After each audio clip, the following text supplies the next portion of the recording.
All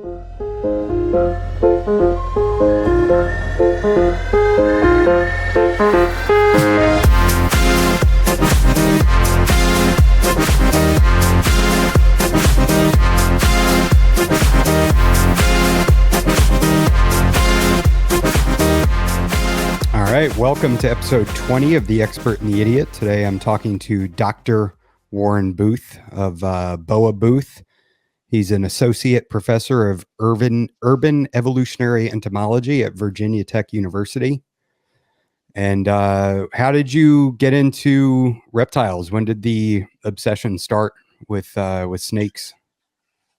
For me, it started probably about 30 years ago. I was working for my dad, and he ran a business that was rebuilding, repairing fires and boilers and chimneys and stuff like that there. And we were in one house working during the summer, and beside the fireplace was it must have been like a 30-inch kind of aquarium that had been converted into a vivarium. A lot of these really fine branches, and among those branches was a little ribbon snake kind of weaving its way around. I was fascinated by it. At the time, I kept a lot of aquarium fish. I kept a lot of bettas, Siamese fighting fish, and I was breeding those, and that absorbed a lot of my time. But I just became fascinated by this snake, and I went home and I asked my mom if I could get a reptile, and she said yes. And from there, I got some leopard geckos, then got into some snakes, some western hognose snakes, and king snakes. And then I read a book, I think it was Boas and Pythons, one of the TFH books, and it had a Timor python on the cover. And on the inside, it had a picture of a Amazon tree boa, like a bicolored Amazon tree boa. And I was fascinated at that point. And it just happened that a really good friend of mine was buying some emerald tree boas from a friend in the UK. And he brought over some Amazons for me as well. And that just exploded from there. Wow. So it's been a 30-year obsession. And there hasn't been a year that I haven't had reptiles. And in fact, this year is the first year probably in 30 years that we got back into leopard geckos as well. My 7-year-old has been fascinated by leopard geckos for the last year, and he turned 7 this week. And he asked me for a leopard gecko, and I said no, he couldn't have one, but he could get a pair. And it ended up he's getting a male, and he's got 3 females. So, oh wow! And they're all pretty high. They're all pretty high end ones. So I swapped some pretty high end boas for them. So that's going to be his little hobby business to have fun with. That's so cool. Now, can you cohab leopard geckos, or do you keep those all separated in individual enclosures? I think there's a lot of discussion whether you should or shouldn't. The way I always did it was I kept a male with 3 or 4 females in a large enclosure, and we never had problems. Multiple feeding dishes, and there was never an issue. So at the moment we've got I think it's about a 4-foot kind of exoterra type enclosure, and there's 3 females in it. And the male arrives from Steve Sykes, I think on Wednesday for Dylan's birthday, which is Thursday. So it'll awesome. Go right in. So he's pretty excited. Yeah. Now, is that your son that was puking his brains out the same time my son was, and why we had to cancel and reschedule? Yeah, I think both of my kids were. I think the joys of schools and the joys of the summer vacation and stuff. It just whatever they got, and then after they got it, I got it. I think my wife got it. So it was the joys of having children. They we're little islands of evolution. They get it kind of mild. They're sick for a day, and then they're back to normal. And then I get it, and I've got it for like 3 weeks and feel awful. I know. So, that ran through our house, and we just kept giving it to each other too. It was like everybody would get better, and then one person would randomly have it again, and it was it was so ironic that literally the exact same day your son came down with it. That's really interesting about the leopard geckos. I've always thought that they would make a great pet lizard, and I'm kind of afraid to get into lizards because I know that they are so much more upkeep than snakes, but I'm on the fence. Yeah, these are surprisingly easy. Like years ago, whenever I kept them, they were all cricket feeding.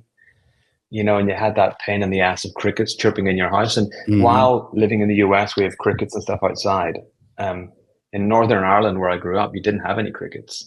So, and these things would inevitably escape from their enclosure, and they'd go and live in like the underneath the hot water heater, and they'd be chirping away at night, and your parents would be going crazy. Now these geckos are all eating mealworms, so you fill up a bowl of mealworms and you leave them. That means you can go on vacation for a week, and as long as they got fresh water and a bowl of mealworms, they're great. And I've been really surprised by them, to the point where I've thought about getting some for my office at work, and I'm trying to resist. There's one of these rare Eublepharis species that I've been interested in for years, and I've seen a pair come up for sale, and I'm trying to avoid getting them. Is that the Latin name for leopard geckos?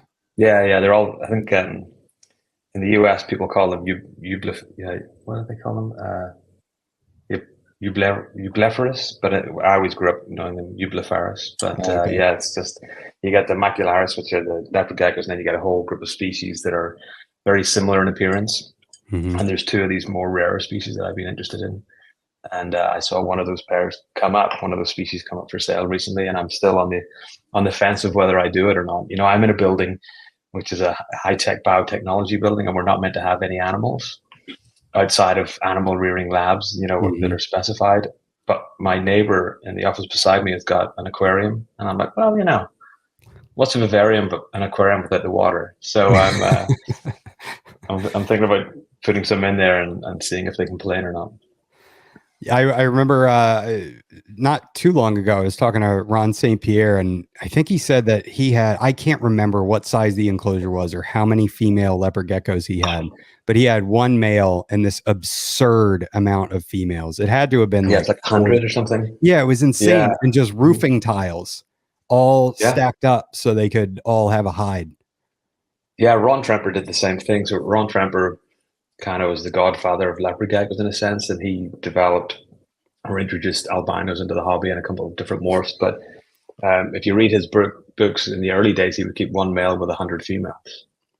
Wow. And just go in every week and just collect the eggs, and it's they're incredibly fecund. They lay eggs every 2 to 3 weeks in the season, and it's kind of remarkable that one male can be in an enclosure with 100 females. And I think over time he pared it down, and I think he got to like one male and 3, or one male and 4 females was the ideal number. But in those early days, like, they would just put a huge number together. Like Ron did it with, there was a patternless gecko, leopard gecko. I think that's I forget the full name for it. It was called leucistic years and years ago whenever I was into them, but they're not that anymore. The Murphy's patternless. And he had one of these male Murphy's patternless, which were an absurd amount of money in the time, and 100 normal females or 50 normal females, and just let them go at it, and it's, and they do. So I'm not getting into that stage. It's, I think having a couple is fine, but I don't want to, no, trust me, I don't have the time or the space for it. Yeah. Now, where did you grow up? Belfast, Northern Ireland. And, I was there. I did my degree and my PhD there, and then in 2006, one of those two, I moved. 2006, January 1st, 2006, I moved to the US. I moved to North Carolina to work at NC State, and I was a research associate there for nearly 7 years. And then I moved to Tulsa, Oklahoma, where I was a professor for 11 years. And then a year and a half ago, I moved here to Blacksburg, Virginia. Nice. And what's the reptile hobby like in Ireland? So at the time, it was really just emerging, and yet there was 2 dedicated reptile stores that I knew of, one in Dublin and one in Belfast, and they were really pretty good. But what you didn't have was the ability to buy something in England and have it FedExed over, or DHL or UPS. You had to go and collect it. So if I was wanting to get some of these Amazon tree boas at the time, I would have to get a ferry over from Belfast to Liverpool, and then drive from Liverpool to London to where my friend was, and pick up these animals. And a friend of mine, my buddy Jonathan, who actually now lives in Knoxville, about 3 hours from me, we used to make these trips every few months. And you've got the cost of several hundred, probably $400 or $500 when you think about it now, of just the ferry and gas and stuff like that. We wouldn't get a hotel room. We would drive. We would leave one evening, get down there the next evening, stay over at our friend's house, and then right back the next day. So we would do this kind of 48-hour turnaround trip to pick up animals, and then you'd always get a few extra to sell to try and offset the cost of the trip.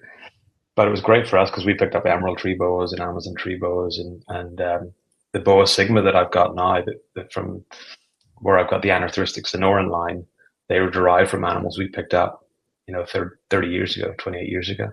Wow. From those kind of trips. But now when I look at it, anytime I go home that dedicated reptile store in Belfast is now gone, and a new one has replaced it. I don't really get a chance to call in because I'm always pretty busy, but the hobby seems to be pretty thriving. I don't look at any of the UK forums anymore. I used to, but I think the hobby is still pretty thriving. And for them, while we have Tinley and Daytona and those kind of shows, they have the Ham and the Houghton shows in Europe, and a handful of them sprinkled around the UK. So they've got a decent amount of reptile shows that they can attend. And the ease with importing and exporting animals has changed a lot.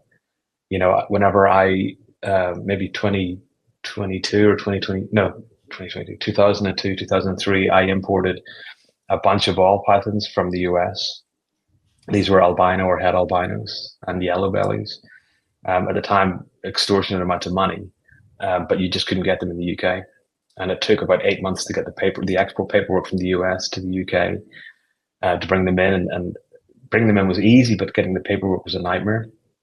Now we got master CITES, so I could literally buy something, in the UK and have it here a week and a half later, so it's changed. The whole dynamics of that has changed a lot. So as a result of that, the availability of animals has changed a lot as well. But what you'll also find in the UK is you get a lot of the kind of really rare and unusual animals coming through Europe. Some that have somehow just made their way into Europe from Australia and some of these other areas, like rough-scale pythons and albino Darwin carpets. Before they were in the US, they were in Europe, and then they were into the UK, just with the ease of moving things around. So you have a lot of diversity, which is kind of cool. Yeah, that's really cool. I've noticed that it seems like a lot of the people that are working with Timor pythons are in France. I've noticed that, and really beautiful animals, like just incredible patterns and really colorful yellows, and just really beautiful. And almost always when I see them and I follow back to the profile, I see that the person's in France. How difficult is it to move animals from country to country over in Europe? Is that a pain? So I think things have probably changed recently with Brexit, with the separation of the United Kingdom from the European Union. I think that has changed a lot, because we used to be able to from London, from the UK, you could get down to Dover or one of the ports, get over to France or into Holland, and then go to the reptile stores and then bring them back with you. There's no issues. Now, because they're separated, I think they have to have CITES export and import paperwork, which creates problems if they're being declared, that is. From what I remember, whenever we were getting the ferry back, like 1 in every 10 cars would be checked, and you're just open. Well, at that point, we were bringing stuff in legally, but still you had we would also bring in a bunch of frozen rats and stuff. So you had this car that had styrofoam boxes full of frozen rats and then a box of snakes. It always looked a bit weird, but you're always just hoping that you weren't the one that's going to get pulled over to the side and searched. But so I don't really know how it is now, but I think they still require, or they're meant to have CITES import export paperwork. I might be wrong on that, but I think they do, and that creates problems. Yeah, I bet. That's too bad. That's But I saw my first Timors after seeing the Timor on that cover of that book. My friend had imported the emeralds and the Amazons and so on. He also had a trio of Timors that were just bright yellow. They were phenomenal. He had an incredible collection of locality boas. So he had like clouded boas, which are the boa nebulosa, St. Lucian boas, which are boa Orpheus. They're not in the hobby essentially anymore. And then a whole bunch of pure hog islands that were like first generation and amazing animals, and Corn Island boas. But he had a trio of these Timor pythons, and they were just outstanding. So I've loved them for a long, long time, and finally I just got some recently. Yeah, from Ryan, right? Yeah, he sent me a pair as a gift. Some of his holdbacks from last year, I think, or 2 years ago. Yeah, so they're in enclosures at the moment, just settling, and I'm actually hoping to pick up permanent enclosures for them this weekend, so I can actually start handling them and see what they're like. He said they're pretty okay, but I don't know if I trust him. His Timors. I mean, I have 3 of them. I have a pair of 23s, and I have a 22, and they are pretty okay. They really are not inclined to bite. They're more inclined to pee. But if you hold them, I swear, if you hold them like once a week for 15 minutes, they don't pee on you. that Right. you can kind of habituate that right out of them. But Pretty quickly. Right. yeah, but man, if you skip that week, all of a sudden it's like they just Yeah. think you're a wolf coming to grab them. Right. Years ago, the first Daytona, maybe the second Daytona show I went to, this is probably about 15 years ago. I was in the bar. I think it was like there was a NASCAR outside the front of it. I don't know what it's like now. I think they called it the NASCAR bar. And myself and Dave Barker were sitting over beers until about 3 in the morning. And Dave was trying to give me 9 adult Timor pythons as a gift. Whoa. And then he was describing them as urinating, defecating everywhere. And I thought, I can't cope with 9 adult, the size that they grew them to. Yeah, it wasn't going to work for me. But yeah, Timors are pretty cool. I have a friend that has either a trio or more. He might have like 4 or 5 of them, but yeah, he told me for probably a decade, he's had them for a decade, that they're just shit and piss hoses. Yeah. And I don't mind, because I don't handle many of the snakes that I've got. And I've got about 130 snakes. Yeah. I don't handle pretty much anything. So I don't mind if they do that, but I just want the ease of moving them from one enclosure to like a bin when I'm cleaning and stuff like that there. I don't want to have to then go in and hose the room down for the mess that they've left. So Yeah. we'll see how it goes. So But how are you going to start be handling these? how are you going to be keeping them? What enclosure size do you plan on keeping them in long term? So long term, I want to get 6 foot by 2 foot by 2 foot. So I've got in my house, I've got a room in the basement, which is, I don't know, maybe 14 foot by 11. I've got all my stuff in there, and a small mechanical room where I keep all the babies. There's a second room that I'm going to build, because it's an unfinished basement. It's a brand new house, but that part's unfinished. It's all stud walls and stuff, but I haven't drywalled them yet. And that second one was planned to be a storage room. One half of it might be, but I plan to put in 2 6 foot by 2 foot by 2 foot enclosures, and just with a connecting pipe between the two. So if I ever do want to introduce them for breeding, I don't need to go in and pull them out and stuff like that there. But that is the plan, because they're small. I think they're 2022s, maybe 23s. I don't know. I'll have to check. But they are small still, well, smallish. So I'm putting them into 4 foot by 2 foot by 2 foot. Yeah, that's what mine are in right now. Yeah. So a guy local to me had actually bought a bunch of the Reptile Basic 4 foot enclosures, and he bought too many of them, and he's selling them pretty cheap. So I'm going to go and pick up 2 of those, and put them in those, and just put a bunch of branches in, so they've got that 3-dimensional kind of thing instead of just on the floor. And I think the ones that he's got, I've got the tray that pulls out underneath, so I can actually go into like an underfloor hide. So it should be pretty neat for them. Yeah. This right here is the 2022, and he's perched up almost all the time. Always up on top of the branches. Yeah, that's cool. Yeah, usually when he comes down and hides, it's because he's in shed, but otherwise he's almost always up top. Yeah, I think Ryan said that he keeps his adult females in 4 foot enclosures, and his adult males in the Freedom Breeder 90 kind of size, like the boa tubs or whatever. So, and I know Ryan doesn't grow his stuff up massively big, so I'm hoping not to do the same thing. I've seen some pretty huge Timors, down at Dennis McNamara is a friend of mine, and he was a curator at Virginia Zoo. And I was there a few months ago picking up some enclosures from him. And he took me on a tour behind the scenes of what they've got, and they've got some big Timors, they're really big Timors. So I don't want to get mine that size, but I don't plan to feed. They've also got massive annulated tree boas, which are just humongous. So I think they just feed in a certain way, and I don't feed that way. I'm more of the Nick Mutton feeding schedule, maybe a little bit more, but along those lines. So hopefully they'll stay a bit smaller. Yeah, I was talking to Nick about his Timors, and he said he thinks he accidentally stunted them, that they're never going to catch up now. And that can happen, if so. Like I'm very strict about my feeding, in that I feed very sparsely when they're adults, but when they're babies, I feed them weekly, just to get them on that growth phase. And once they get to about 2 years old, then I start really winding down the food, because they just don't need it. But I think if you do stunt them too early, if you feed them sparsely too early, then it does have an impact. They really don't seem to get big. Like Nick sent me some Corrales Richenbergeri, Venezuelan Richenbergeri, maybe 6 or 7 years ago. And he said they wouldn't feed for him. They feed incredibly for me, but they just don't grow very well. And I had got some prior to that, maybe 3 or 4 years earlier, that were meant to be 5 or 6 years old, and these were 3 feet long, 2 feet long, and they just never did well. They just failed to thrive, even though they would eat a lot.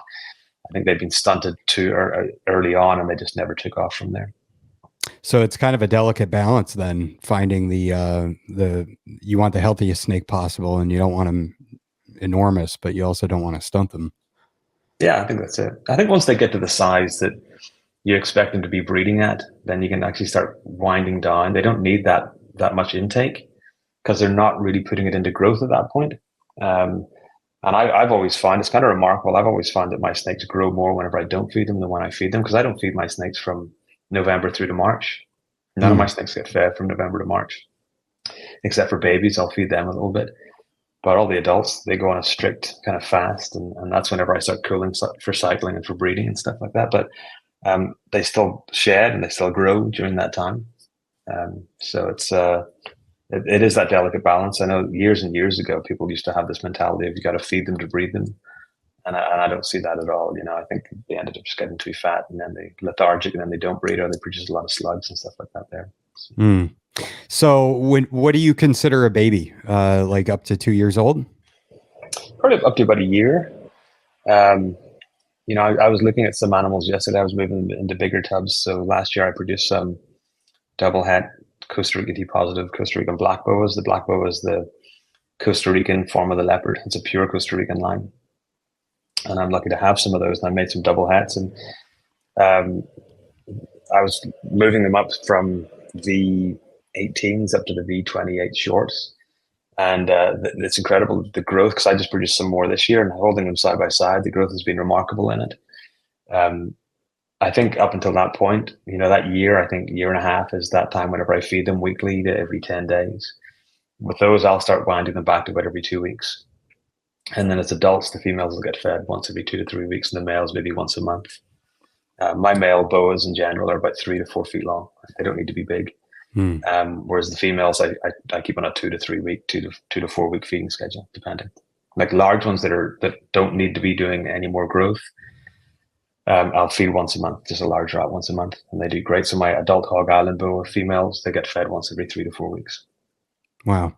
So you're doing once a week for the first 1 to 2 years, and then beyond that, you reduce it down to winding back.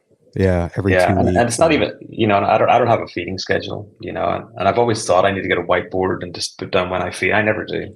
My friends keep trying to get me to use one of the Reptile tracking kind of softwares, and with the number of animals that I've got, it just makes it kind of difficult to use those just for the time. But I'll go in, and it's like right on a Thursday, I might feed one Thursday, and then a week later I might feed on the Sunday, and it just whenever they start moving around and they're active, that's whenever I'll go and feed them again.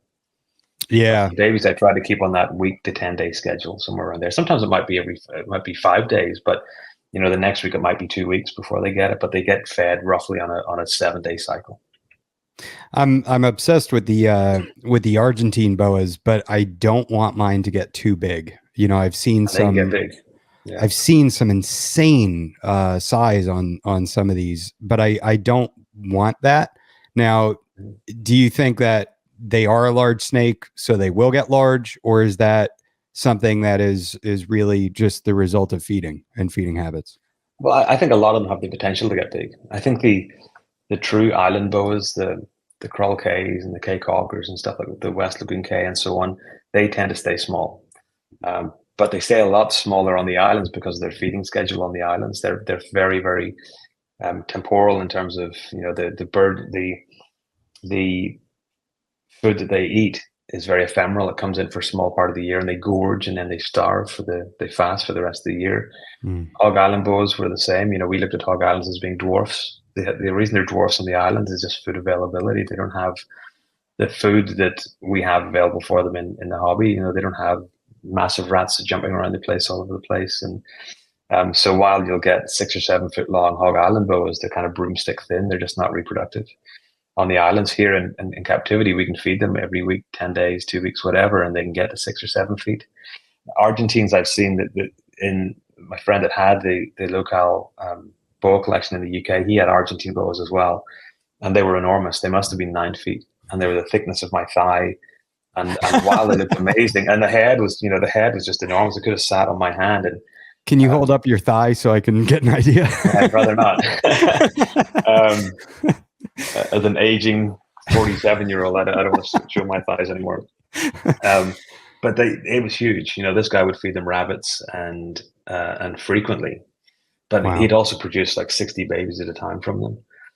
That's bananas. But they were just too big, and even though at that time they were ultra placid, because adults they tend to be really placid. As babies, they tend to be pretty nippy. But a lot of things are like that. Like my litters of Brazilian rainbow boas that I produce are ferocious as babies, but the adults tend to be pretty calm with handling. But the Argentines, for me, I've loved them, and I've loved the T positives for a long, long time. I like T positive animals, but they just get big, and I don't have the space. Like I could. In the room that I'll have the Timors in, I could put in probably 2 other 6-foot cages, but I think they really need about that size. But then, Keith McPeak has produced from his last year, and his females, I think he said, were about 6 feet. So it's whether they then put on size, because the first year that I bred Costa Rican T positive boas, the female were about 4 feet, and now they're about 5.5 or 6 feet. Oh, wow. So, it depends on what they do over time. Interesting. But they can be a big snake. They are a big snake. Yeah. My female, she's about, I think she's either 3 or 4, and she's about 5.5, 6 foot now. Right. And I have her feeding records from her first meal, from the person I got her from, and she was fed very moderately, like every 2 weeks, and no giant jumps in food item size, but she's a large snake for being as old as she is. Yeah. But very cool, inquisitive snake. I mean, she's always at the door and cruising, and very, very cool animals. I love Argentines. Yeah, I think they're fantastic. The pattern's really cool on them, and I will say, like those 9-foot long beasts that my friend had, they were just really impressive to see. Yeah, and much more impressive than the Suriname and Guyana boas that he had that were actually not that far off the same size. But the something about the Occidentalis, the Argentines, were just really, really neat. I like them a lot. Yeah, I just got a pair of Fortune line Occidentalis, and we had talked privately about this. I made my female regurgitate. Probably, I got her and put her in, and she kind of came in a bad way. In hindsight, I was an idiot. And I'm definitely willing to say that. She came in with, just poop and pee in her tub, in her little container. She came in, she was halfway shed, and then I had to clean her up, obviously, because that it was just in, how the shed skin is almost absorbent, so it was, the urine and the feces were all over her, and I tried to clean her up, and I got her in her tub. She had her shed. She was looking good. It was about 36 hours later, and I thought, I was feeding other snakes, and I thought, you know what? I'll drop a small mouse in here right at the front of the tub. No big deal, and if she wants it, great. I'm not going to dangle it in front of her or get bent out of shape over this. And I threw it in, and she ate it within, 5 or 10 minutes. It was gone. When I went back to check, she had eaten it. And then that was on a Thursday night, and Sunday afternoon, she regurgitated. Yeah, that lovely aroma permeating through your house. Yeah, well, the aroma and also the sight, I could see something wet up against the front of the tub. So she had gone and regurgitated it right there. And I didn't, I was being very hands off intentionally, just leave them alone. And the male is very hissy. The female is very laid back. So they have two different personalities. The male ate, he's fine. I think it's been 8 days since he ate. So I'm probably going to feed him again. And her, now I'm thinking probably wait, I don't know. Yeah, wait another week. Yeah. Normally about 2 weeks. Yeah. Because whenever they regurgitate, they actually strip the gut flora. And that can actually, if you then feed again, that can promote regurgitation, because there's just not the gut flora that will aid digestion. What you could also do on the second meal is just, when you do go to feed it smaller, but create a small slice in the back or in the fur. And what that does, it just opens up availability for digestive juices to get into to get into the inside, essentially, instead of breaking down through the skin and the fur and so on. Mm. That can help in those early stages if you've had regurgitation. But you don't want to feed a really tiny meal. You can also get there's a reptile kind of probiotic called, I think it's called Nutribac or Reptibac or one of those things. I can send you a link because I use it on emerald tree boas when I'm establishing imports. And I just, with the rodent, I'll just kind of dip them in that there, and the powder, it helps rebuild or build gut flora, and that can help as well. But for yours, it was probably just a case of, it was pretty fresh when it came in. It had only been 36 hours. And while I've always said that, most snakes, if they're going to feed, they'll feed very, within the first few days. Some of them just take a little bit longer to settle in. Yeah. And that can be it. Like regurg just happened. In fact, I woke up this morning and I went and checked on the snakes, and one of my male Costa Rica T positive motley had regurged his meal, but I thought it was going to happen because whenever I was feeding, I fed it, and then I was like, damn it, I think I fed that too large a meal. It was a medium instead of a small rat. And sure enough, it decided 3 days later that it was too big. Everything else was fine, but that one, just kind of barfed. So I woke up and had the smell of a rat permeating through my house. So I ran around and opened up the windows. But it is what it is, it happens. I don't feel so bad now. So now, how long was that after your male ate that he regurgitated? Probably about 3 days. Okay. What was the condition of the rat? It was fine. Yeah, it's fresh. I've got a local guy that breeds rats, and then so I buy from a couple of different places, but locally I've got a guy here that I get small and medium rats from. Well, I mean, so what did it look like when it came up? Was it just a rat, or was it partially digested? No, it was partially digested. Okay. But it was bloated, so that it was breaking down before it was being digested, and it was too big, so the snake clearly couldn't. It was just too big for that snake to be able to digest before it was going to rot, and I think that's what happened. I think it was just bloating and it caused it to regurg. Is that normally I feed that snake small rats, and this was a medium, and it was substantially bigger than. I pulled at the tub thinking it was a different snake, and I put it in. Then, from the shadows, this thing came out and got it. And I was like, damn it, that was the wrong one. So, I've done that before. Yeah. I've given the wrong animal, and then I get to like the bottom of the bucket of rodents, and I'm like, wait a minute, I gave the wrong rat to the wrong snake. Yeah, I did that a while back. I opened up a bag of medium rats and a bag of small. And the first one of the medium rats looked small. So I just mixed the two bags up, and I fed all of the stuff that should be getting the small. They all got mediums. And then I was like, oh, damn it. What have I done? But they were all fine. It happens. Now they don't choose in the wild. They don't choose. They take whatever they can get. So. Sure. Is that like a big difference between pythons and boas in regards to feeding? Is that the pythons seem like they can handle an oversized meal? Like most pythons seem like they can take a pretty big meal and break it down pretty quickly, whereas the boas, what's your guideline? You want to feed the width of their body, like for you when you're sizing up your prey item? Yeah, I never really think about it. I just kind of look at it and think, yeah, that should fit. They're both part of the kind of the macrostomatic group of snakes, so the big mouthed kind of snakes, so they can definitely eat them.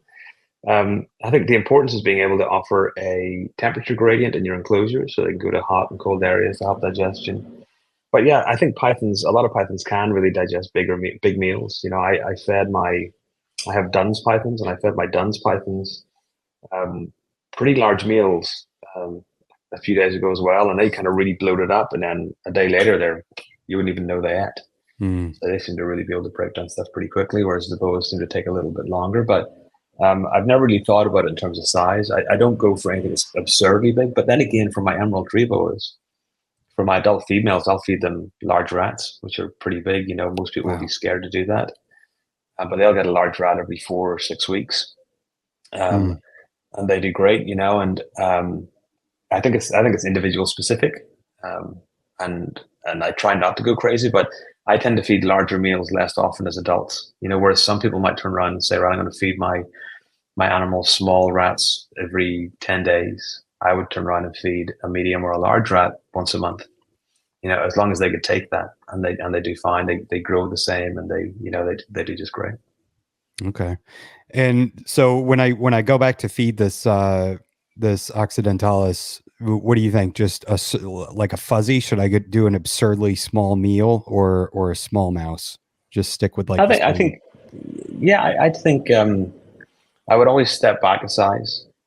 So you could either go for something like a rat pink, or a rat kind of just a little fuzzy or whatever rat, something with less fur than a small mouse.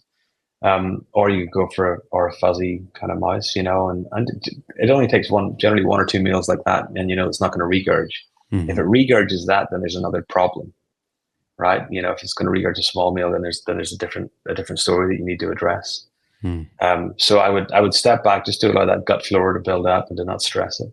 And you probably find it's nothing at all. It just did it because it was stress from travel. Some snakes do that. Yeah. So. Yeah, and the male, he didn't take his. Right. When I dropped it in there, I went back in the morning and it was gone.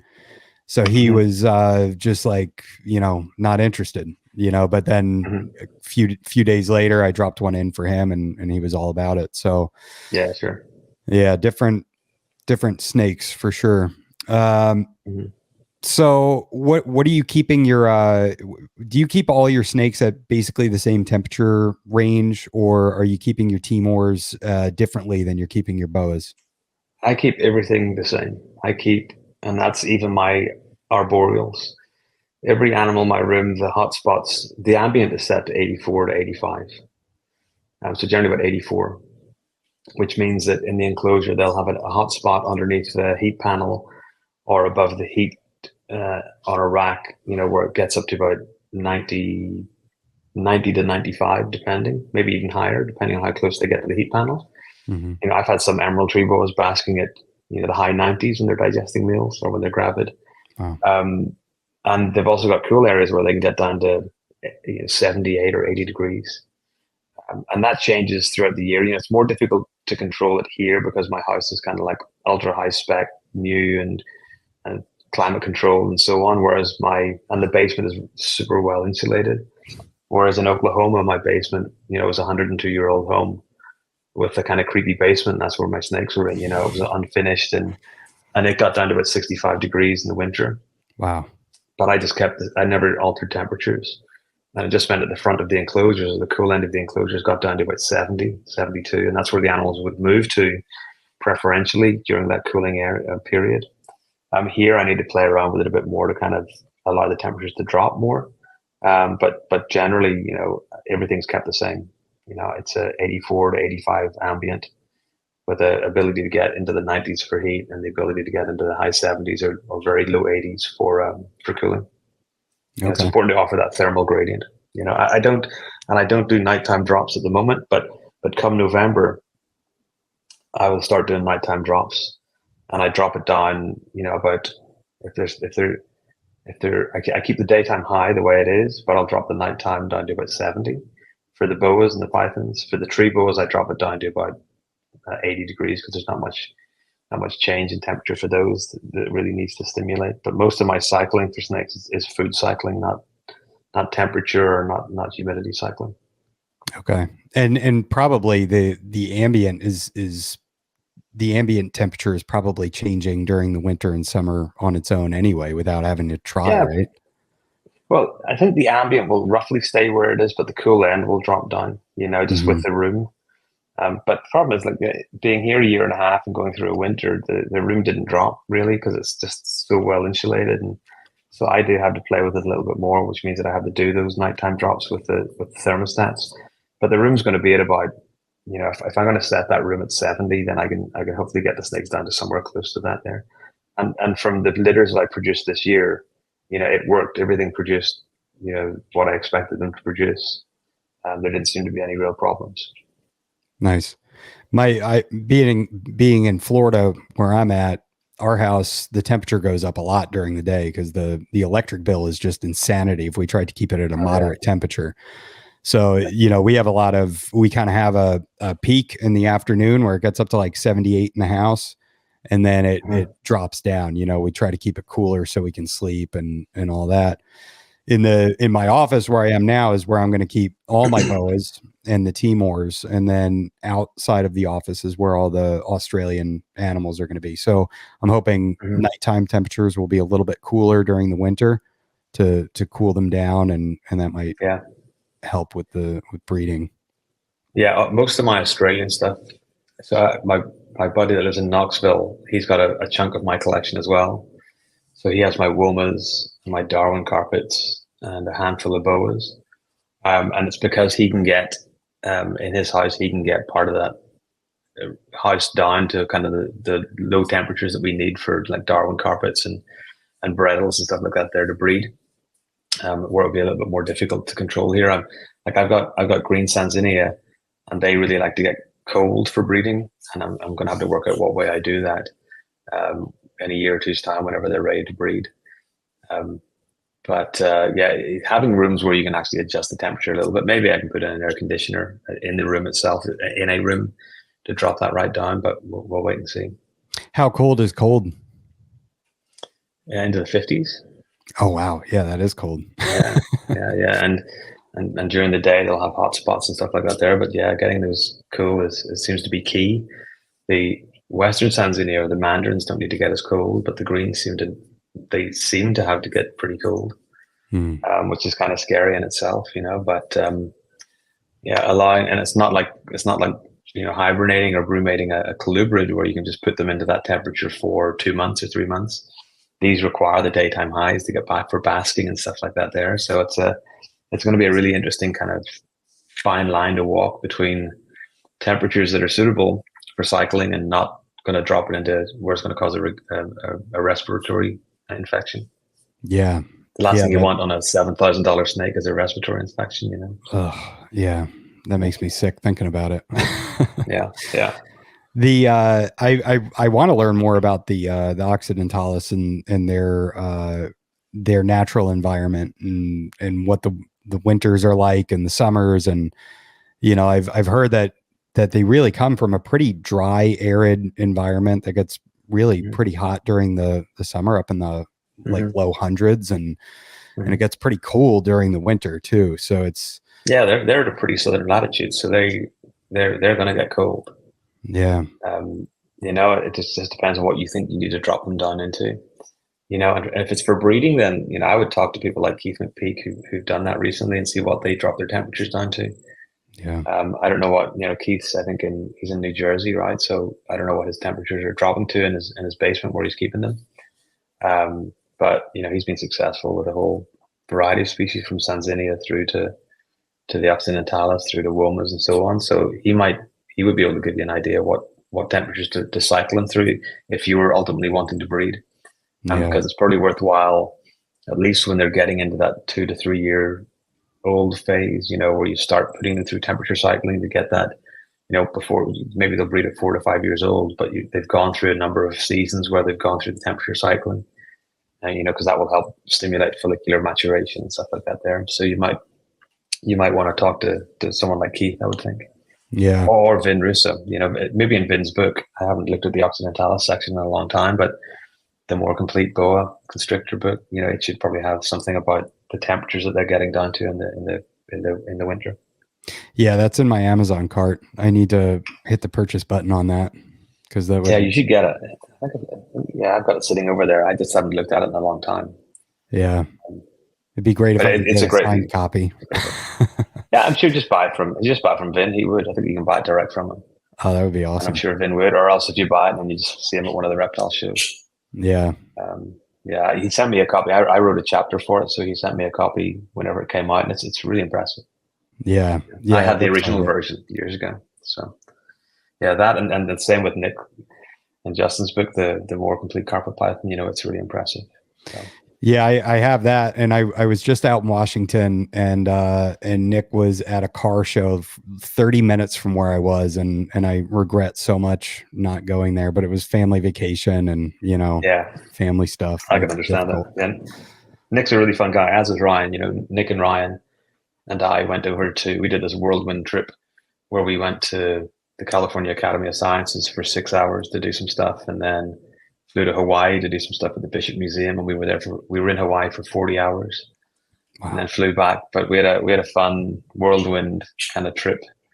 That was just before COVID hit, and we've been trying to work out something again. Ryan's been on the phone to me about trying to convince me to go to Costa Rica this fall. I just can't, which sucks. But hopefully next year we'll do another trip. But they're fun people to hang out with. You know, it's if you want to sit and talk snakes 24 hours a day, they're the people to do it with. You know, I remember we were sitting on the flight from San Francisco over to Honolulu, and we were 3 in a row at an exit aisle, and we were just talking snakes. And we stood up at the end, and this woman stood up beside us or behind us, and she was like, "All you did was talk about snakes. It was fascinating."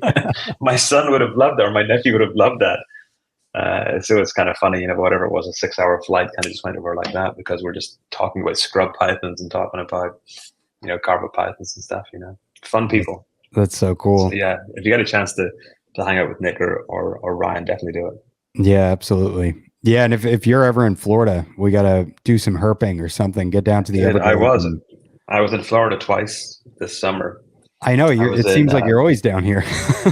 I know, it's just unusual. I was there. We took, because of the move, you know, my kids are 7 and 10, and moving from Oklahoma to here, you know, I think it was a lot of stress on them. So we decided that we were going to take them to Disney and Universal. So we did like an 8 or 9 day Disney Universal kind of thing. And then my sister flies over with her husband and my nephew, and they rent a place in Port Charlotte, you know, just south of Sarasota. 15 minutes from where I am right now. So I was there for a week in Port Charlotte, and we had fun for the week, just kind of chilling out. But I'll be down again. Maybe not next year, but the year after. I'll be back because they rent that house every year, every 2 years. So I'll be back in that area. When I am, I'll let you know. Yeah, heck yeah, that would be great. You didn't you write something in the more complete carpet python too? Yeah, I did. I might have done either 1 or 2 sections for that there. I might have wrote a part about parthenogenesis and androgenesis, and then I wrote stuff about kind of the genetic relationships of carpet pythons. Yeah. Yeah. I haven't looked at that in a long time, but yeah, I should look at that again.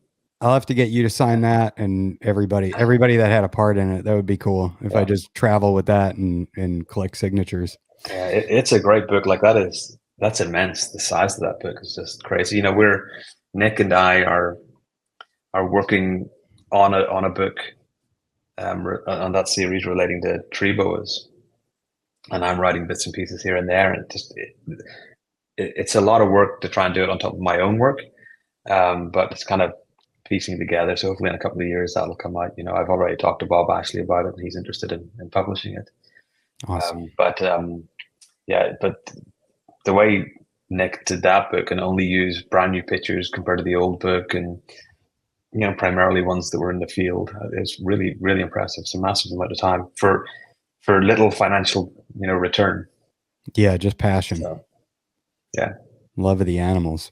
Have you ever seen any of the Burmese pythons in Florida when you're down here? I haven't. No, I haven't. I've never done it. I've never went out to look for them. For someone that invests a lot of time in herpetology and herpetoculture, I rarely get out to do any herping.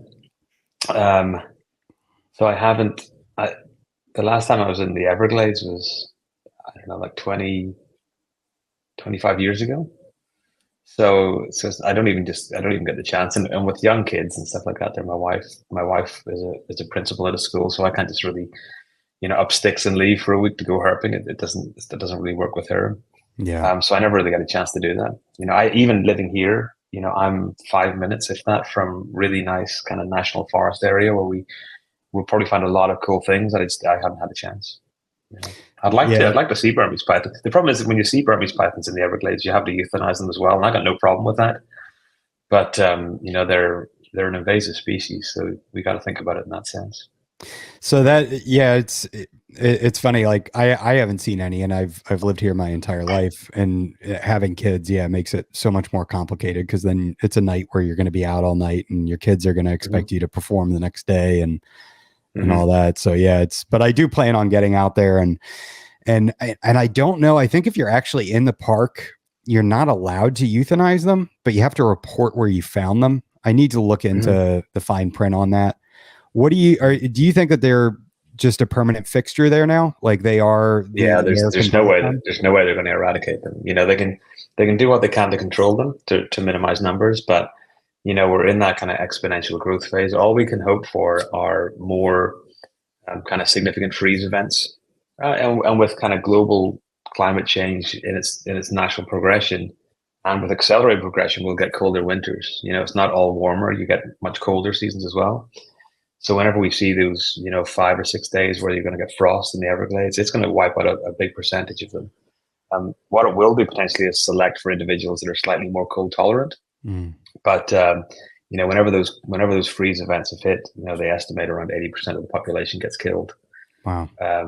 So because they're not native to an area where they get those, so they don't understand about going deeper into kind of crevices and so on, and under leaf litter to try and stay warm. So they'll actually come out and bask whenever it's freezing temperatures, and that just knocks them out with respiratory infections. But that's the only thing we can hope for controlling invasive species in the Everglades. Now we have Brazilian rainbow boas that are thought to be established. Wow. You've got a whole bunch of chameleons. You've got potentially reticulated pythons, some ball pythons, Burmese to the max.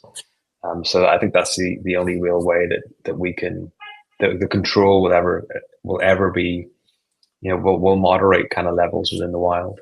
There's no way that the python hunts and stuff like that there will have any chance of making a dent.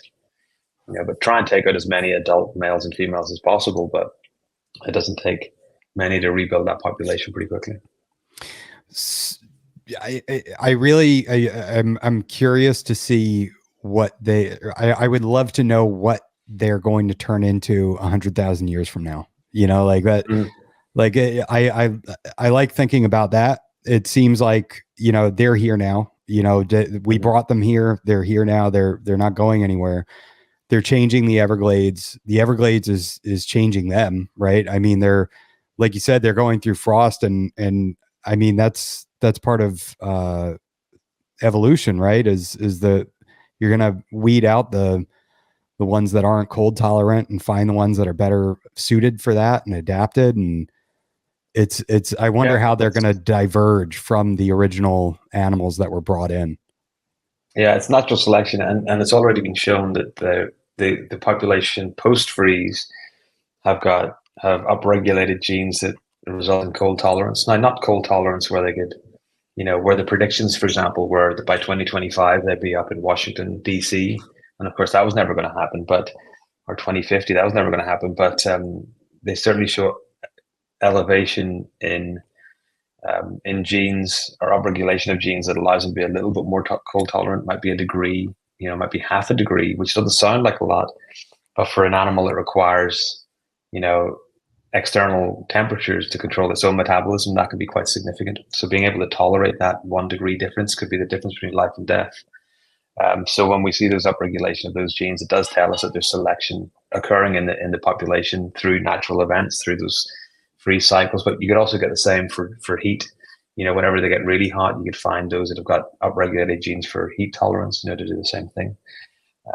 It's a pretty remarkable process, but it has been shown. People think about evolution as being this really long time scale, from one species into the next. But evolution is not that. Evolution is all about these incremental changes that are negligible in a short time period that can have an effect in a long time period. But we can also have some significant changes in a short time period that results in a change in kind of the whole population demography and population processes. So we've shown that with insects. The stuff that we do with insects, we find that they evolve strategies to evolve against insecticide resistance. They evolve strategies for that within a handful of generations. Within 3 to 4 years of a new insecticide coming out, they tend to be resistant to it. Wow. And we can find out why that is through their genome. We can look for genetic changes or gene regulation changes. So any invasive in the Everglades is undergoing the same kind of processes whenever the natural environment is selecting individuals that are slightly more suitable to that environment than others. It's incredible. And it does make me wonder even what they'll be like in 1,000 or 2,000 years, and what their range will be then, if the temperature continues to increase. I know this last winter was warm and wet. it rained a ton, and I don't think we ever got a frost even as far north as I am. And that brings me to another invasive species is the agamas. We've had those migrating north up the state, and I believe that those were really confined to the southern region of Florida, and now you're seeing them just further and further north. I think that they're even beyond Sarasota. And I sent you that article, and they're thinking that they are outcompeting the invasive brown anoles, and the brown anoles are a food source for mosquitoes. And so I guess the theory is that they'll feed on the brown anole, and then that's one person or bird that they won't feed on. So it's slowing the spread of mosquito-borne illness. Because the agamas hide in crevices where the mosquitoes can't get to them. So I'm curious about that, because that makes me wonder, don't mosquitoes reproduce after they feed? So if they're feeding on the anoles, they're just repopulating faster and more efficiently. Yeah. Right? So that, whenever I read that article, that's what I got from it, in that it's different. They're assuming that feeding on a lizard, when a lizard's present and humans are present, they're going to preferentially feed on the lizard. And that might be the case. They might have a host preference. But when the population is expanding, because they're feeding on lizards, and therefore that's allowing them to reproduce, which should lead to population expansion, at some point in time, they're going to be feeding on humans as well. Yeah. So the idea then is that if they're not feeding on the lizards, they're going to switch over to humans, and therefore there'll be a population that then transfers host. I don't know. I'd be shocked if we see a dramatic change between the two, because humans are in pretty high abundance in relation, as are brown anoles. But I would be surprised if we see a dramatic shift, because they're only doing this study over a 1 year period. I would be surprised if we see a dramatic shift in host between the two. And the problem is that they don't have the samples from 20 years ago, 30 years ago, to have this temporal comparison. There's a lot of issues, I think, with that study that make it a little bit unrealistic. That's exactly what I thought. And I felt like it was kind of rolled out to the public a little bit early, but there was a lot of, they use the word possibly a lot in there, and it's, I don't know, I think it came out kind of half baked, and I'd rather see some hard evidence of that.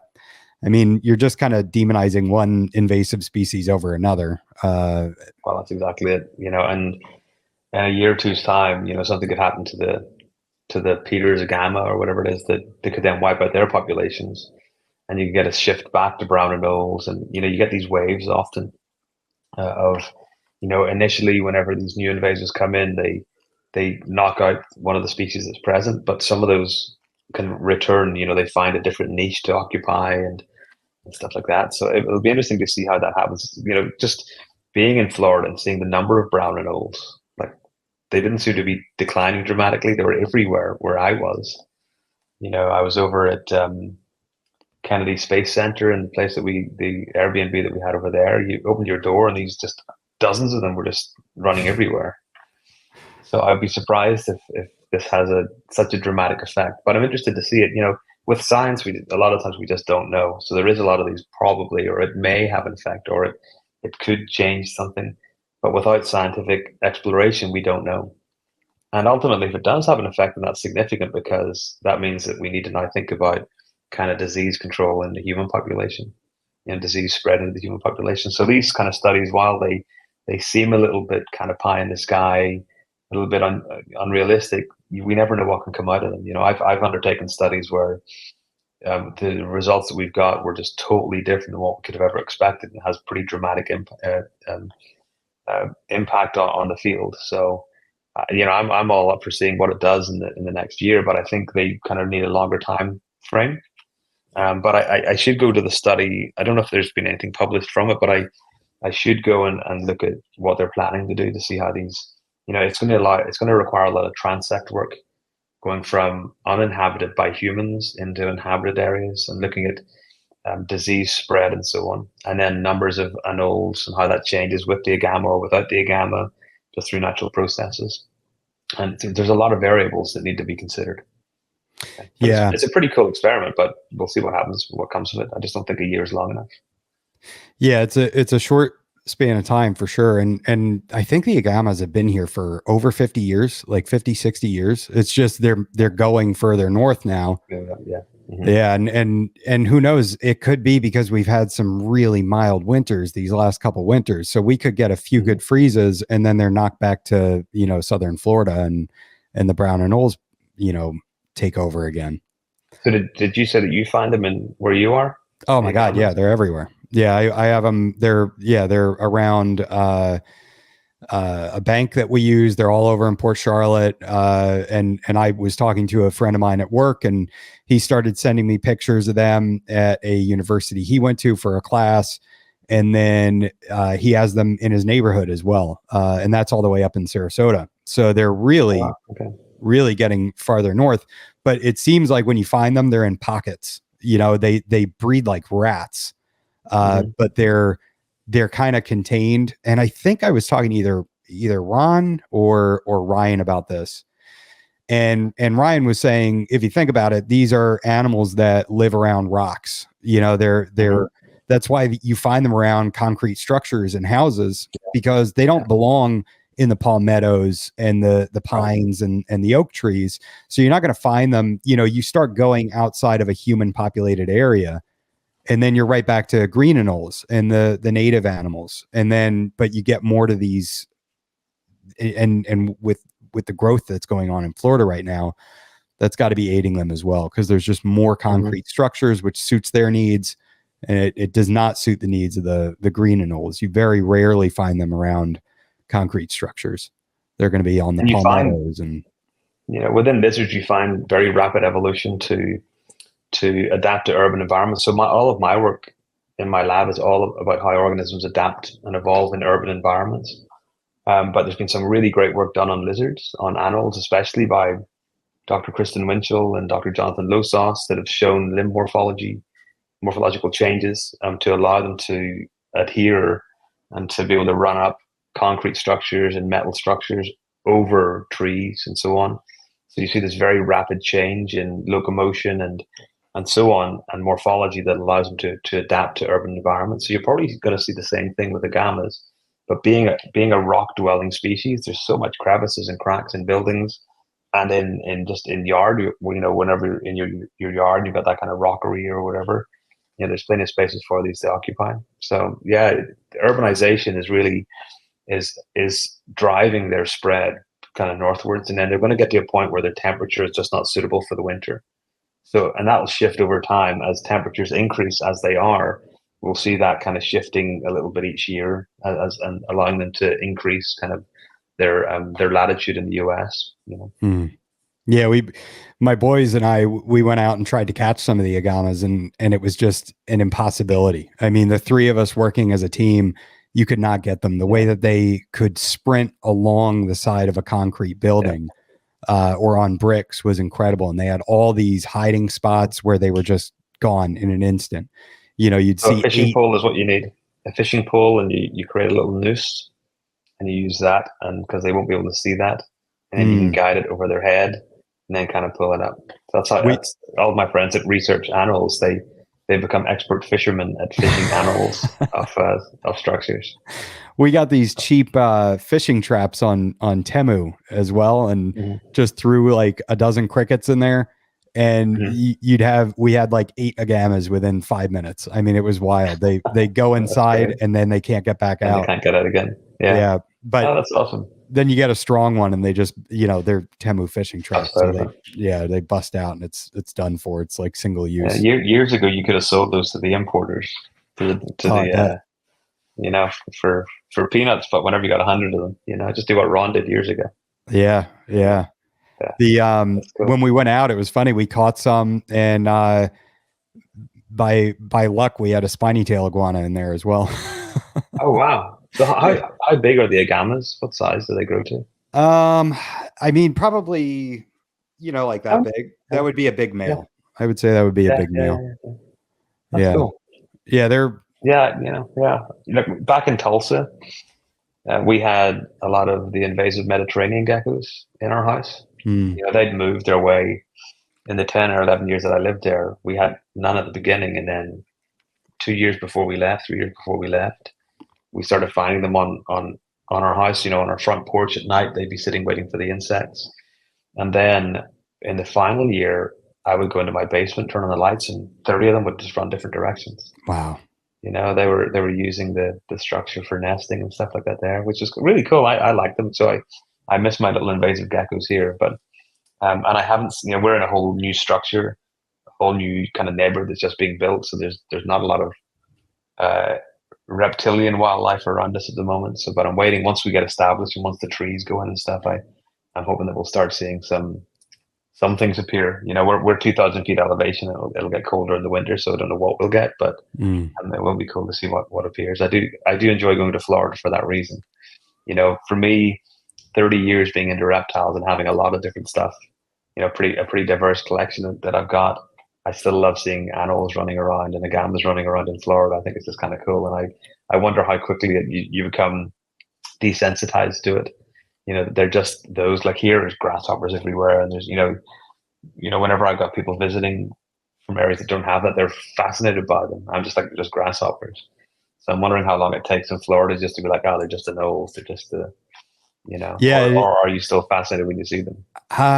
It is strange. It's funny. If I put something on an Instagram story, I'm surprised by the reaction to it, because for me it is everyday life. It's if I go to Englewood, and near the beach, there's spiny tail iguanas everywhere. And that's totally normal. You go down south and there's green iguanas, and so yeah, I think I'm just totally habituated, having grown up around it. The brown and anoles, I was catching them as a kid all through the 90s. I didn't even know that they were invasive.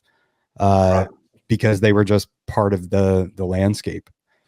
Yeah, they've been here that long, but they're somewhat naturalized, which is what Burmese pythons eventually will be, and so on. They're just considered naturalized, so they're past that invasive stage. Yeah, still cool. So like that. Yeah. You don't seem to demonize the invasive species too much when you're talking about them. How do you view them? Like, do you feel like they should all be eradicated and killed, or do you just accept them as part of the environment now? Well, I'm part of an invasive species collaborative here at Virginia Tech. Invasive species fascinate me, how they can invade an area and establish, or some of them don't establish. So with the indoor urban pest insects that we study, it's basically that we're looking at. We're looking at these invasion dynamics and the processes of local and global spread and so on. But I also realize that some of them are to a point where you just can't eradicate them. And they are modifying the landscape. But something like Florida is not a natural landscape in itself. The south of Florida, the Everglades and so on, is not a natural landscape because a lot of that was created by humans, through land reclamation. And then you had conversion into, for a lot of different crops. So you've got a total change in what the landscape should be. But then you have a kind of subtropical kind of or subtropical kind of region, which is just suitable for a lot of these things to establish. And then you've got it being one of the major export hubs in the world for wildlife and for plants. You're just guaranteed to see stuff escaping. And whether it's through deliberate release or whether it's through just escapes, you're also in an area where you've got a lot of natural kind of disasters related to hurricanes and so on, which can wipe out areas. You're just going to see these things establishing. And as a result, for me, it is what it is. Florida is what it is. It's an unnatural area. Trying to decide what's natural and what's native and what's non-native is almost becoming very blurred. But I do believe that they should be eradicated, or attempts should be made to control them, at least. So Burmese pythons, I do believe that whenever they're seen, they should be euthanized. Same with reticulated pythons, Brazilian rainbow boas, any of the chameleons. The attempts should be made to euthanize as many as they can, or as many as you can. But I also realize that they're not going away. But controlling numbers is important. Are there reticulated pythons that are established in Florida?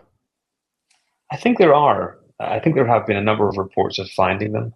Certainly areas like Puerto Rico are having real issues with them. That I know for sure. Yeah, I've heard that. Yeah. A friend of mine is a professor in Puerto Rico and studies invasive populations as well as native. But I have heard reports of Burmese python or of reticulated pythons being found in some areas. I don't know how well established they might be. I'd have to go back and read those records. But it's just a matter of time, and unfortunately they will be pet releases. Where we know Burmese pythons were likely to have been introduced through kind of catastrophic mass releases from reptile facilities being destroyed in hurricanes. I think reticulated pythons and Brazilian rainbows are pet releases. Individuals have deliberately released them, or some of them that might be augmented through natural kind of release through structural damage during hurricanes. But with the number of reticulated pythons being produced, I wouldn't be surprised if that's what we see. And what we will see, just like you're seeing in Puerto Rico, are morphs. What you don't find with Burmese pythons are morphs. You don't find albinos and greens and all that stuff, right? You find wild type, except for one area which has got labyrinth Burmese pythons in kind of the northwest part of their range in Florida. And that's likely to be a separate release. And whether that was a release of labyrinth phase or labyrinth morph, or whether that was a pet release from an individual, or whether that was a new mutation that arose, a natural de novo mutation, we don't know. But that's the only morph of Burmese pythons I'm aware of that's being found, and it's only in one area. With retics, we'll see what happens. We'll see what pops up over the coming years. And certainly with ball pythons, they find morph ball pythons. Oh wow! So we know that they are, they're likely to be pet release. They may have nipped that in the bud then with restricting access to retics. I mean, you can't have them at all. Period. End of story. So that's they may have stopped that dead in its tracks then before they really got established. At least to the extent that the berms are. I mean, the berms are just really in place. Yeah, but yeah, it is fascinating. No matter. And then relatively speaking, it makes you wonder how much damage they're doing to the environment compared to people, and turning watersheds into a canal and swaths of grass and all that. Yeah, I think you're exactly right. It's hard to demonize an animal whenever we're doing the exact same thing. We're modifying landscapes faster than they're modifying landscapes, and we're changing the availability of habitat for native species faster than they are. But when they go hand in hand, it does create this increased problem. But as I say, I still think any invasive should be controlled to the best of our ability. Yeah. Well, it's not easy. Yeah. I mean, the cats, feral cats are a problem. It makes you wonder too, dogs and the spread of disease with them, pooping everywhere and leaving parasites and things like that can, be transferred to other animals and native wildlife and things like that. It can be a really vicious cycle. It's definitely, there is no pristine land, not here. Yeah. I think that the problem arises whenever the native species that are in kind of low numbers are then being impacted. There are lungworm issues and stuff, invasive lungworm issues and pentastomes, and they, that's creating issues. If we start seeing the native species being kind of decimated, then there are problems. But it's just, we don't have the resources to be able to go out and say, right, we're going to eliminate every Burmese python in the Everglades. It's just not going to happen. It never will. Yeah. But controlling numbers is certainly possible. At least with natural freeze events, that's a control process. And anytime they find animals, they should be removed. And that's another way to do it. But they'll never get to a zero. And they'll never even get to a point. So there's a thing called the alley effect, which means that for invasive species or for any species, at some point in time, the population could become so low that individuals can't find mates. It'll never get to that. So that's why many invasive species never establish, right? There's either only males in release or only females, or males and females, but they're so dispersed that they'll never find each other to be able to reproduce. That'll never happen with Burmese pythons. There's always going to be enough to be able to sustain a population. And there's, they're trying lots of different ways. They'll use males that they put trackers in, and the males will then lead them to females, and that helps remove numbers. But it takes a massive amount of effort to do that. But if they can remove, 5 or 6 females from an area, that's a large reproductive output that they're removing. and then they release the male again. He'll go and find other females. It's a pretty smart way to do it. They do it for like goats on islands. They do it, they call them the Judas ghost, or goat, where he tracks it and finds all the other ones, and then they go in and kill those, and then let that goat go on and find its way to the next herd. And they're doing that with pythons in the Everglades, but it's a huge amount of time. That's tracking animals is a massive amount of work and a great expense. This is not hobbyists that are going out thinking it's cool to find these things. These are people that are employed, that have to get salary and fringe benefits and everything like that. Their retirement, and that costs money. So therefore, it's we're never going to have the numbers that can go out to really drop the numbers down dramatically.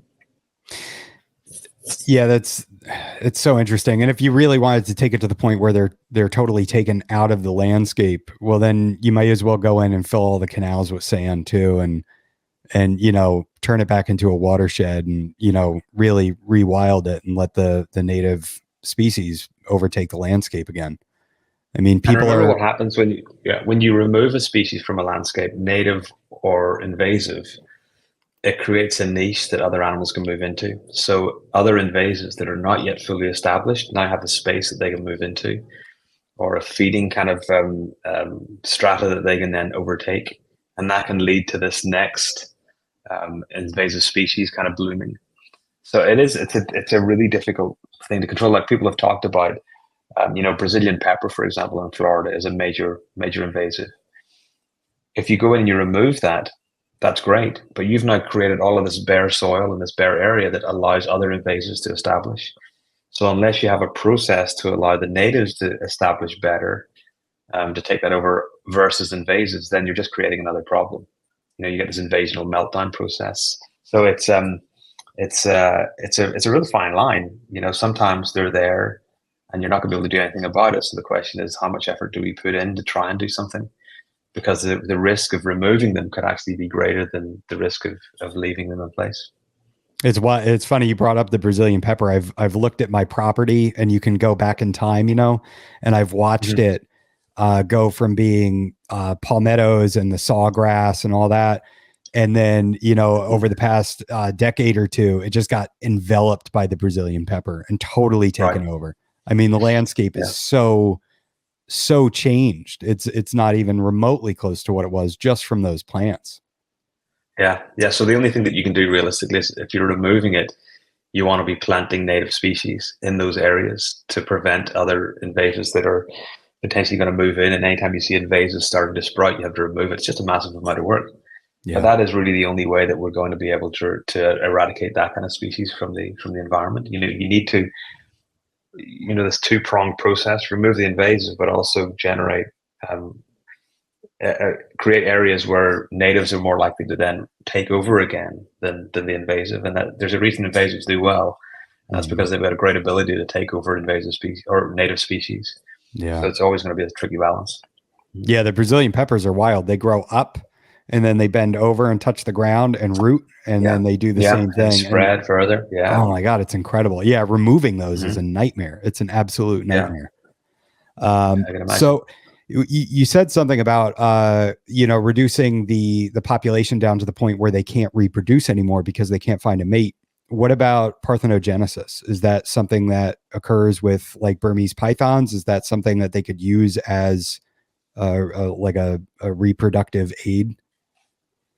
Yeah, so that's a topic I know a lot about. I've published a lot of papers on that in the last 12 or 13 years. It's kind of my hobby research is part of it, like kind of reptile facultative parthenogenesis, and we've documented it across the whole snake phylogeny, basically. It was reported in Burmese pythons in 2004 in a zoo in Europe, in Holland. The mechanisms that they published was incorrect, but they certainly have the capacity to produce parthenogenetically. The problem with parthenogens of any species, where it's facultative parthenogenesis, this process where the species normally produces sexually, but at some point in time can produce facultatively. So they're not using the male, they're not creating clones of the female, they're creating what we call half clones. Because if you think about it, at any heterozygous locus, just think an animal being het albino, for example. The parthenogens are either going to be albino or normal. You're not going to create hets because basically one set of chromosomes pairs with a set of chromosomes that are almost identical to it. and the only differences occur at the chromosome tips where nothing much is happening in terms of functional genes that we know of. So that creates individuals that are almost completely inbred, and inbred individuals don't do well in most species and populations. And so what we find with parthenogens is they tend to die pretty quickly. They rarely reach reproductive age. We've been able to raise 2 parthenogens to reproductive age, one boa constrictor and one ball python, and they both reproduced in a kind of unusual ways. One of them produced parthenogenetically and then produced sexually after that, but the parthenogens just don't do well.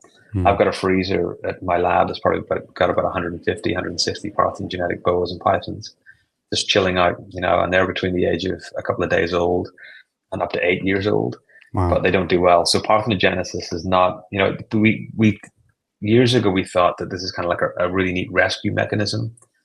The animals aren't choosing to do this. What we know now is that there's probably 3 genes, a couple of genes, we think it's 3 genes that are associated with facultative parthenogenesis. And if those genes are present either singly or in combination, that increases the likelihood that a female is going to produce parthenogenetically. Whenever you've got a small population, you get inbreeding occurring, so that those genes are likely to be spread within that population, and the likelihood of 2 individuals carrying those genes coming together and reproducing is pretty high. The parthenogens, when they're produced, just don't do well. So carrying those genes doesn't affect the female or the male, but the offspring that are produced that are parthenogenetic just don't do well and they don't survive. So therefore, it doesn't have any real detrimental effect on the individuals that are producing them, but the parthenogens don't survive. So we're likely to see it increase, yes, because the population is decreasing. Potentially, then you'll get an increase in the rates of parthenogenesis if they carry those traits. But it's not going to be a rescue mechanism. So do you think it's like a failed rescue mechanism? Like nature was trying to? No. Okay. No, I don't believe nature does that. I don't believe evolution does that. It's not a detrimental trait. It's not a beneficial trait. It's just neutral, where it has no effect on the female, on the mother, but on the offspring it doesn't do very well. But the female is not turning around and saying, I'm going to produce this, these eggs are going to be parthenogens and these ones are not. It's just one of those processes. If it had resulted in offspring that were viable, then we would see it spreading, but we certainly don't. But that exact same mechanism we reported in crocodiles. It's been reported across birds. It's been reported across snakes and varanid lizards and night lizards and a whole bunch of other ones. Some reptiles are obligately parthenogen, and that's all they are, parthenogenetic, and that's all they produce. Some of these rock lizards, rockogamas, and stuff like that, there, and racers only produce parthenogenetically. Really? But they tend to be species that are produced through hybridogenesis or through hybridization. So they're 2 different species coming together, and the offspring that are produced tend to be able to produce parthenogenetically, and they become essentially their own species. They're hybrid species. And there's one snake species called the Brahminy blind snake. It's a worm snake. Yeah, found throughout Florida. Yeah, they're parthenogenetic, and they're believed to be of hybrid origin. But the boas and the pythons and so on that produce parthenogenetically right the way through. We've reported in king cobras, variety of rattlesnakes, water snakes, garter snakes, boas, pythons. They're all, the parthenogens just don't do well. What you find are differences. So in the boas and pythons, with the exception of the Madagascan boas, all of the parthenogens are females, whereas in the in all of the other snakes, the file snakes, the Acrocortis, all the way down to the most derived, recently evolved species, the king cobras and the garter snakes and all that, they produce only male parthenogens. We haven't been able to raise up any of those male parthenogens to reproductive age, but we have looked at like testes morphology, sperm morphology, and they all seem to have sperm that should be able to produce offspring, but we haven't been able to raise any up to be able to back cross. They all die. They seem to hit 2 years old, and then their metabolism just kind of crashes, and they just don't seem to do well. And also in those kind of the advanced snakes, the file snakes onwards, they also have a high chance of being really deformed, so they just don't do well as a result of that. Also, the boas and pythons tend to be great, they look perfectly normal, but over the space of a year or 2, they decline and they just crash out. Sharks do the same thing. So parthenogenesis has been reported in a variety of different shark species. Wow. And they've tracked several of those over the space of a year or 2, and they find that generally by about 11 months they die. they do the same kind of thing. Their metabolism seems to crash, and then they plummet, And at some point in time, I might really look at that in terms of like gene expression patterns over the year to see what's happening. But they just seem to hit a point, and then they just die. And I think that's the problem with being really highly inbred. When changes are occurring as they grow and develop, at some point in time, things should be happening that aren't. And it just leads to this it seems to be a metabolic crash that they go through. So is it possible that eventually a snake would produce offspring by itself and have one that's totally successful, and that would then produce parthenogenically and like some kind of and then all of a sudden now it reproduces asexually, and that's just how it is. It produces females that reproduce asexually. There's always that possibility. The thing is that it might be in a very specific environment. So I've produced parthenogens. Just some of my snakes have produced parthenogenetically, and they have tended not to do well. Like I maintain them and see how they do, just scientifically, because it's interesting. But they don't seem to do well. But there's a possibility, in captivity we have very, very fine range of parameters. So you might get the odd one that does well within that. But if you throw it into nature, where it's going through temperature cycling and food abundance cycling and so on, it might not do very well. Isn't there a gecko too that we're at any risk? They're all females? There's a gecko, and I forgot, are they morning geckos? Or? Oh, there are, yeah. Morning geckos are parthenogenetic, yeah. Yeah, I think there's a couple of different gecko species, and there's a handful of other lizards and they use this obligate parthenogenesis process. Now, the reason they do well is because it's a different mechanism. Okay. For them, the eggs that they produce are what we call unreduced, so they carry the full complement of chromosomes that the mother has. So they're clones of the mother. With boas and pythons and corn snakes and rattlesnakes and so on, they're not. What happens is, so if you go back to high school biology and you thought about eggs and sperm being produced, for each sperm, what you get is an egg, so you get a cell that divides into two, and then that divides into two again. You get 4 sperm produced from that sex cell. With eggs, you get that initial cell divides into 2, and then they divide into 2 themselves. Only one of those becomes an egg. The other 3 are what we know as polar bodies, or what we call polar bodies. They carry sets of chromosomes, but they don't have the full complement of the organelles within a cell, the mitochondria and the Golgi apparatus and so on that are required to make that cell viable. So they just kind of disintegrate. What we believe happens with these boas and pythons and so on is that in that second round where you've gone from 1 into 2 and then they split into 2, my feeling is that one doesn't split fully. It doesn't go there. So that set of chromosomes that are in there is now a complete set of chromosomes, but the chromosomes are basically identical, which is why we call them half clones. And that's the genes that we're looking at are basically genes that prevent that splitting occurring, and that process can then continue. But there's always a possibility that one could do well in a specific environment, but the likelihood of it being an invasive as a result of that mechanism is ultra minimal. I can't imagine it ever happening. Did those geckos evolve to become that way? Like, were they initially male and female, and then over time they just became all female? I don't know. Yeah, I don't know. I've never really looked at kind of obligate parthenogens in other species. That the parthenogenesis work that we've done, that's kind of weird because we're kind of considered these kind of world experts in the field. But it's hobby research. I've never had a grant funded to study this stuff. I've never applied for a grant to try and really look at the mechanisms. It's all just been kind of weekend work and evening work and just collaborations with some friends. And so it's never allowed me to really expand into other systems. But we just done a boatload of stuff on snakes, and we got more really cool stuff coming out, even though it's not what we do anymore. But we still, there's the odd event that we find, which is really, really cool. And we got some really, really cool work that we're kind of wrapping up to publish soon. But the geckos, I'm not sure. A lot of those species that are obligately parthenogen, as I say, they're hybrids, but also instead of having 1 pair of chromosomes, they got 3 chromosomes per set. So they're what we call triploid, and that means they can only reproduce through parthenogenesis, because you can't pair triploid. It doesn't work. You can't get 1.5 chromosomes in each egg and sperm. So how they've evolved, I'm not sure. I don't know if we look at their closest recent ancestor, whether they were sexual.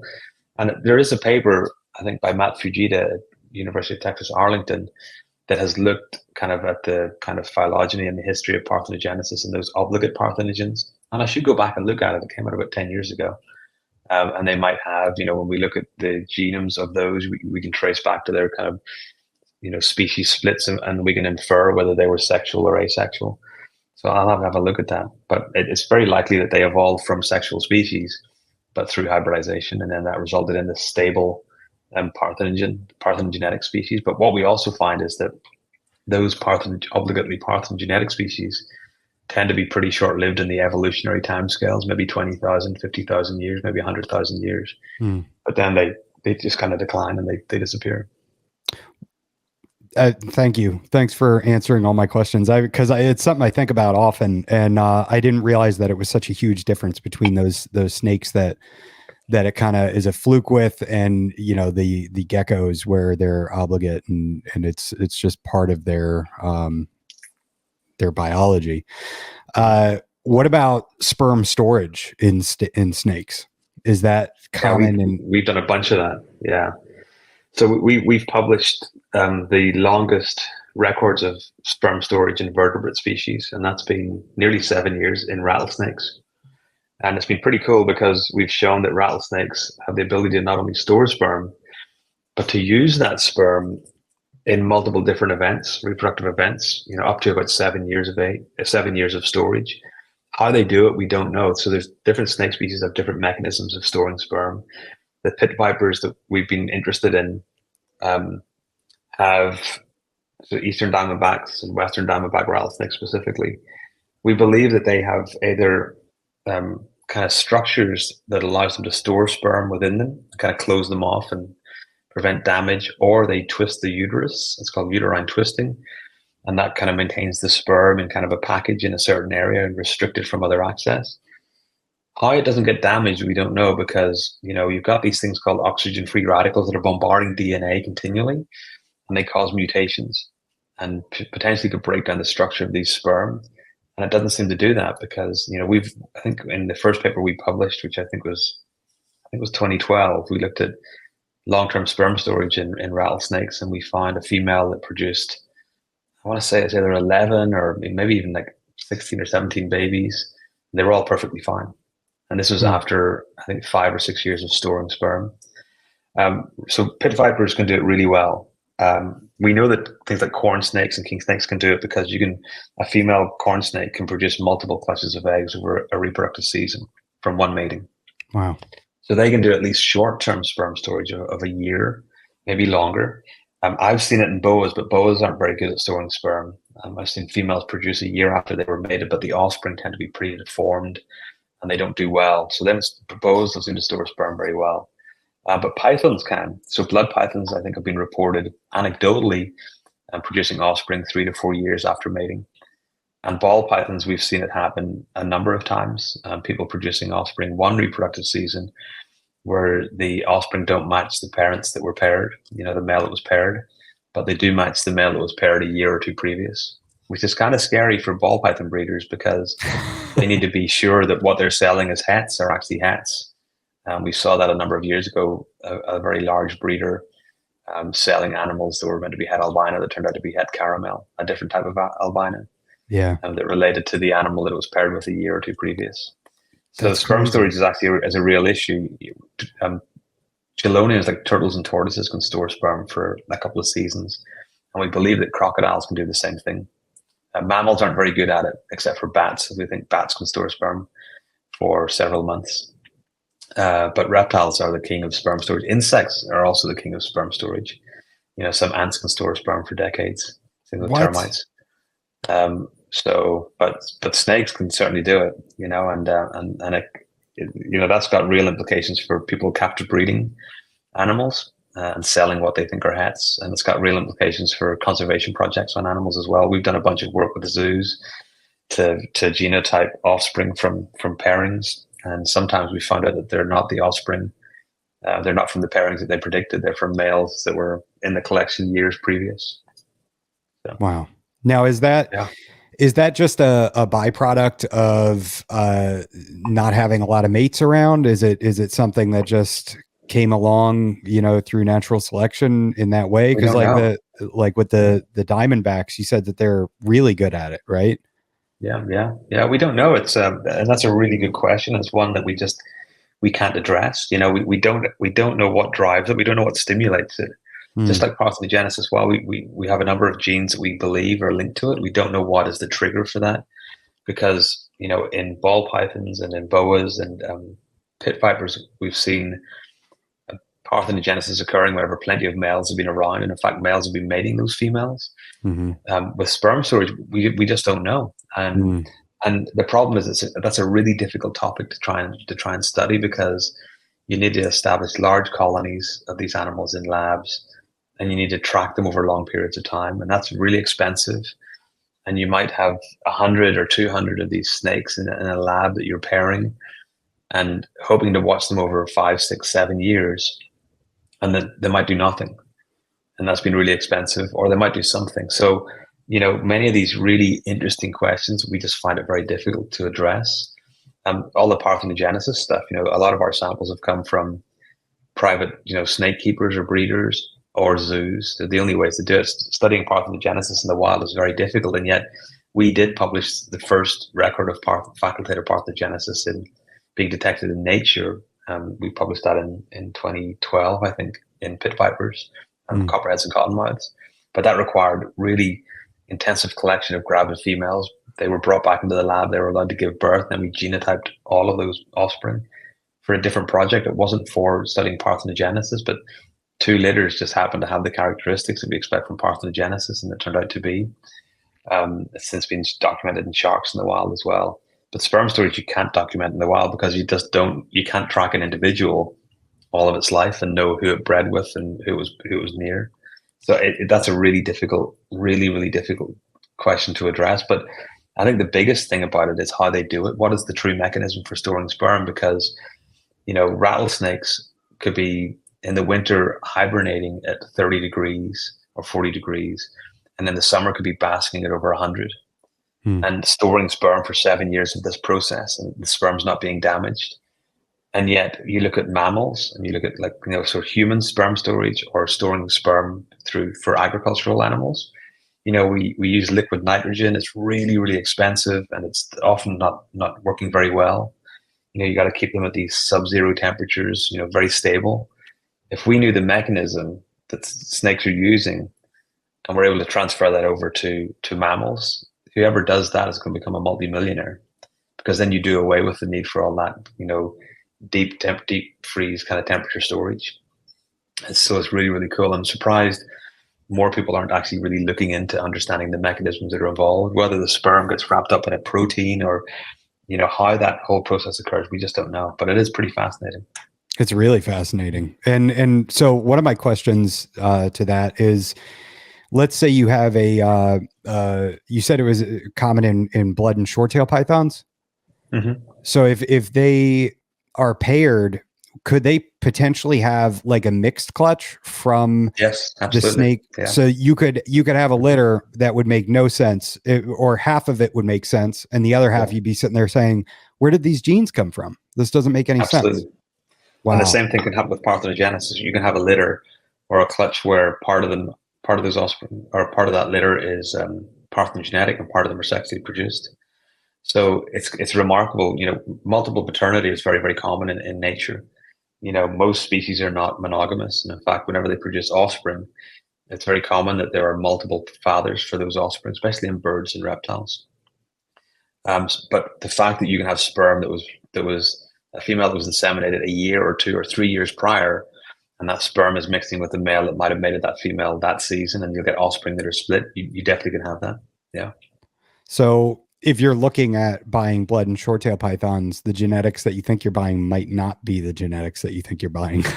Well, I think if you can visually, if visually they look what they're meant to be, you're fine. I think buying adults for breeding of any species of python or boa, generally of python, is problematic, because, you know, if you bought a collection that somebody was selling and you're hoping to then breed those instantly to all the stuff that you want to, you might not necessarily be producing what you think you're producing a season later. As long as you can visually say, right, I bred a gene that was a dominant or an incomplete dominant or a recessive, and the offspring matched that, you're fine generally. But you could be breeding it to produce, wild type looking that are meant to be double or triple or quad hets. And might not necessarily be able to guarantee that unless you get some genetic testing done to confirm they are heterozygous for those traits. That's wild. So cool. Yeah, you answered a lot of the questions I've had bouncing around in my head regarding a lot of this stuff. I appreciate it. When do you plan on breeding your Timors? I forgot to ask you before. Like, do you plan on breeding them? Yeah, of course. I'm one of these morons that can't just have one animal. I've got to get a pair. So I think in time, they'll grow up, and I don't know what age. I need to ask Ryan what age his were. It'll be interesting to see what age the true captive bred animals are breeding at. But I would imagine, in 3, 4, 5 years time, I'll give it a go. I think it would be really cool. As I say, I've been taken by Timor pythons for 30 years. So to have them is kind of cool, and it would be neat one day to see, babies hatching from a clutch. I think it'd be kind of cool. Yeah, especially if you're producing F2s from Ryan, that would be even cooler. Yeah, it'd be neat. I've been earlier on, and especially in Northern Ireland, I kept ball pythons as well, and I enjoyed hatching those. And it was only in the last 3 or 4 years that I started getting pythons again. At one point in time, I had a pretty large collection of ball pythons, and realized how stupid that was, and I sold them all. Mainly because I couldn't sell them. Nobody knew me for breeding ball pythons, so I was making these really neat things, but nobody knew me for ball pythons, so I couldn't sell them. So I sold all the adults and got rid of those. But I've got a pretty decent collection of Antaresia, the children's and the spotted pythons, and they're fun to hatch. And I've got the womas and the Darwin carpets, so we've produced those, and we've got the Dunn's pythons that I'm hoping to breed this year. So the Timors are just part of that list. They'll hopefully at some point in time.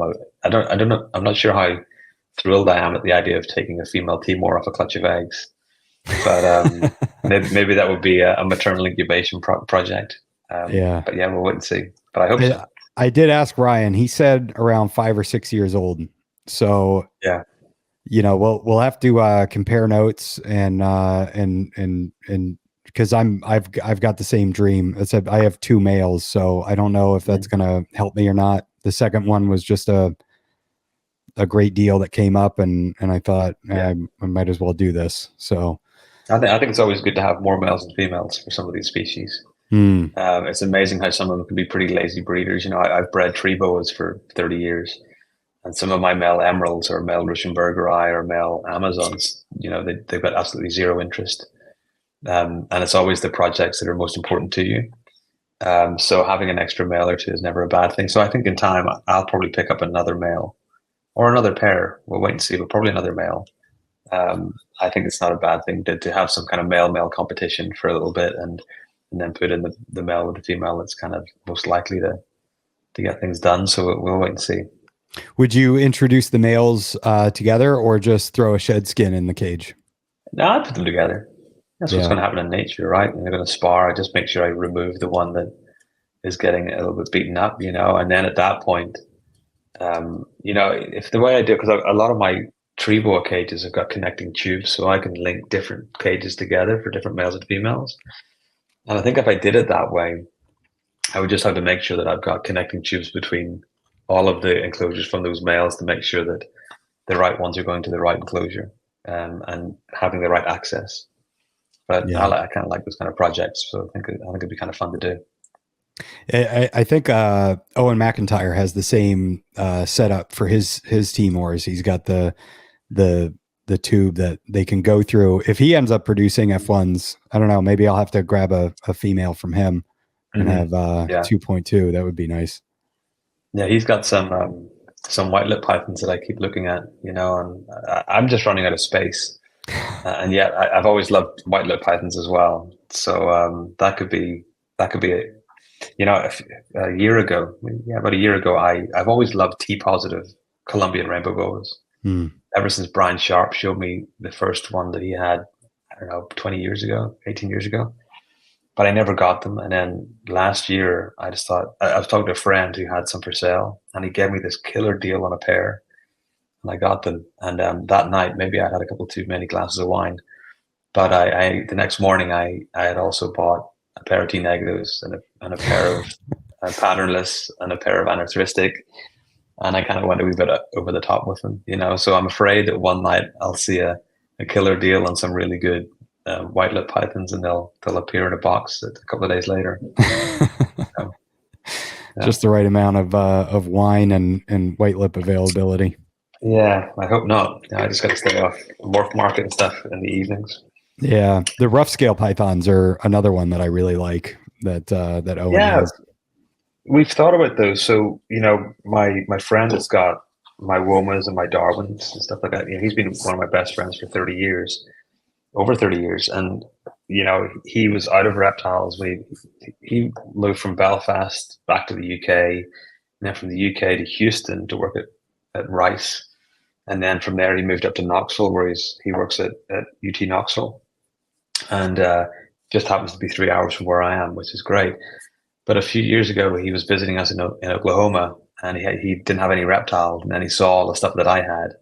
And I kind of was like, I planted the seed. I was like, you know, I can send you home with these here and this here, and just to, you know, see how you do. And that happened. And now he's got a pretty decent collection of snakes, which was really good, because whenever I was moving, you know, for 6 months, he had all of my animals in his basement, you know, which was great, because selling a house is not easy when you've got 130 snakes in it and tortoises and stuff. But he took all of my animals, but now he's got back into it in a pretty big way. And, you know, I've sent him these animals on long-term breeding loans, where basically he has them, and I'll just get a portion of the babies.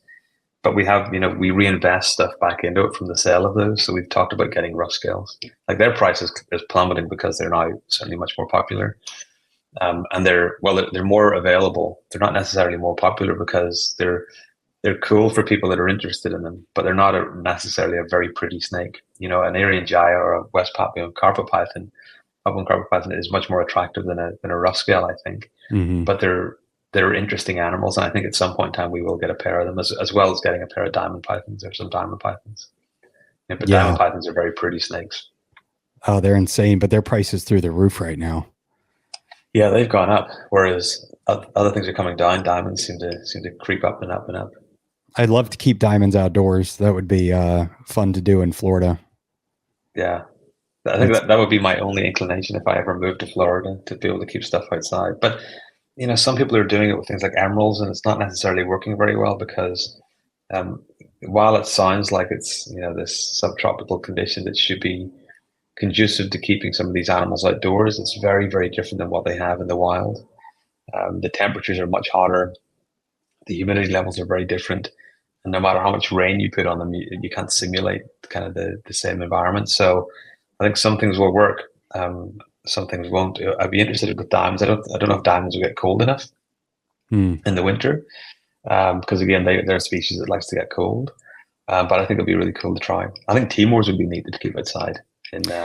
I was toying with that. I was thinking about it, but at the same time, I'm like, I don't know. They were such a big investment. I don't know if I have the heart to put all three of them outside. Yeah, I don't know. You've got the temperatures. You know, you just make sure they don't escape, because you don't want to be that next person that you don't want to see in 30 years' time. Timor pythons established in Sarasota County, the Gulf Coast of. Yeah. I certainly would be. I keep my redfoot tortoises outside for part of the year, and I love that. You know, I wish if I lived in Florida, I would have a massive herd of redfoot tortoises living outside all the time. I love those things. But if I could keep stuff outside more, I would. I think it'd be kind of cool just to let some species that I think would thrive in it. I think Timors would thrive in it. I think that'd be neat to have them outside. The thing that concerns me is the 40-degree temperatures during the winter. So I'd have to make them like a warm, like a heated box that they could go into. You could do that there. Yeah, and Tom Crutchfield does that. Like, he has heated hide boxes, and I think Ty Park has the same thing down in where he is in Punta Gorda. Yeah. The problem is it can get really warm. You know, I was at Ty Park's place when I was in Florida a few months ago, whatever it was. Mm-hmm. and it was hot, and he had a Sumatran short tail, one of the black bloods in the enclosure, and it was gaping because it was so hot, you know. And I think you need to be able to create, for some of them, you need to be able to create a zone that's cold just as much as one that's hot. You know, for those hot days, you need a cooler spot, and how you do that, I'm not sure. But that was a little bit concerning. Whenever, for some species, I think it could be too hot there. But I do think that Timors will probably do well. And if I had it, I would do it, man. I think it'd be great. And even if it's only for part of the year, yeah, you know, it'd be cool to put them out, you know, in the spring, summer, fall, and then bring them in the winter. It might be a cool trigger to get them to breed, you know, getting down cooler, as long as you can provide a warm zone, like a warm hide, to make sure that they're in it whenever it's coming up to any kind of cold or freeze events. I think they do great. From a caging perspective too, I got a local guy that said he would build me a cage 8 foot wide, 6 foot tall, and 4 feet deep for $350. So I mean, and Great. yeah, and just imagine the fun you could have with it, you know, decking that out with plants and everything, and branches. I mean, man, it would be wild. If you did move to Florida, what would you keep outside? What do you think? Like, do you think you would keep anything outside year round? I would try. I think I would definitely think about diamond pythons. I think the Timors would definitely be outside. I think I would try to keep some Corrales tree boas outside for part of the year at least. But I'd really have to work on that there to make sure that the conditions are right. And I would probably keep some boas outside as well. I think some of the you know, the hog islands and stuff like that, I think would be fun to keep in outdoor enclosures. Yeah. You know, Tom's done it successfully down in Homestead. You know, he's had some really neat boas that he keeps outside. So I think I would love to do that there. I don't think my wife would be thrilled about a yard full of.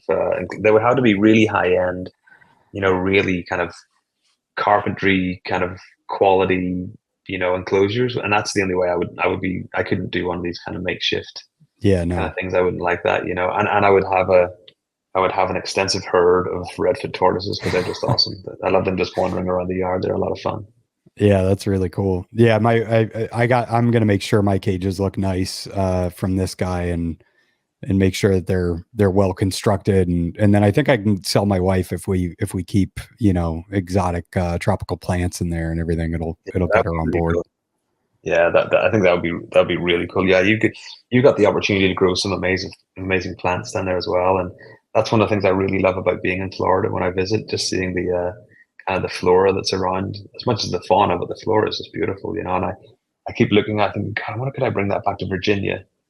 And I'm like, there's not a chance that that's going to survive in you know, in winter conditions up here in the mountains, you know, which kind of sucks, but.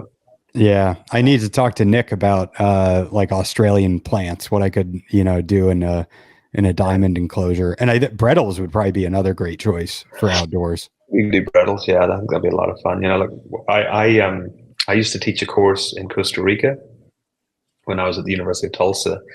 Every year I would take students into the rainforest for 10 days. I was as much fascinated by the plants that you saw there as the reptiles. And there's a massive diversity of reptiles, but the plants were just incredible. And anytime I'm in Florida, I see some of them growing in different people's yards, and I'm kind of envious of that there. What kind of herping have you done? Have you gotten away from it, like in other countries with the kids now, or is that still? No, something? I've really only done Costa Rica.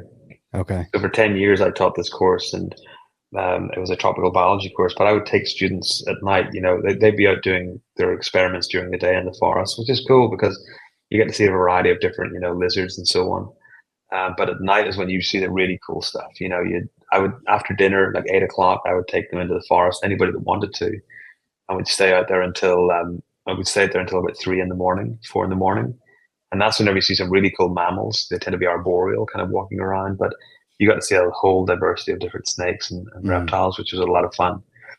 So I've done a lot of that.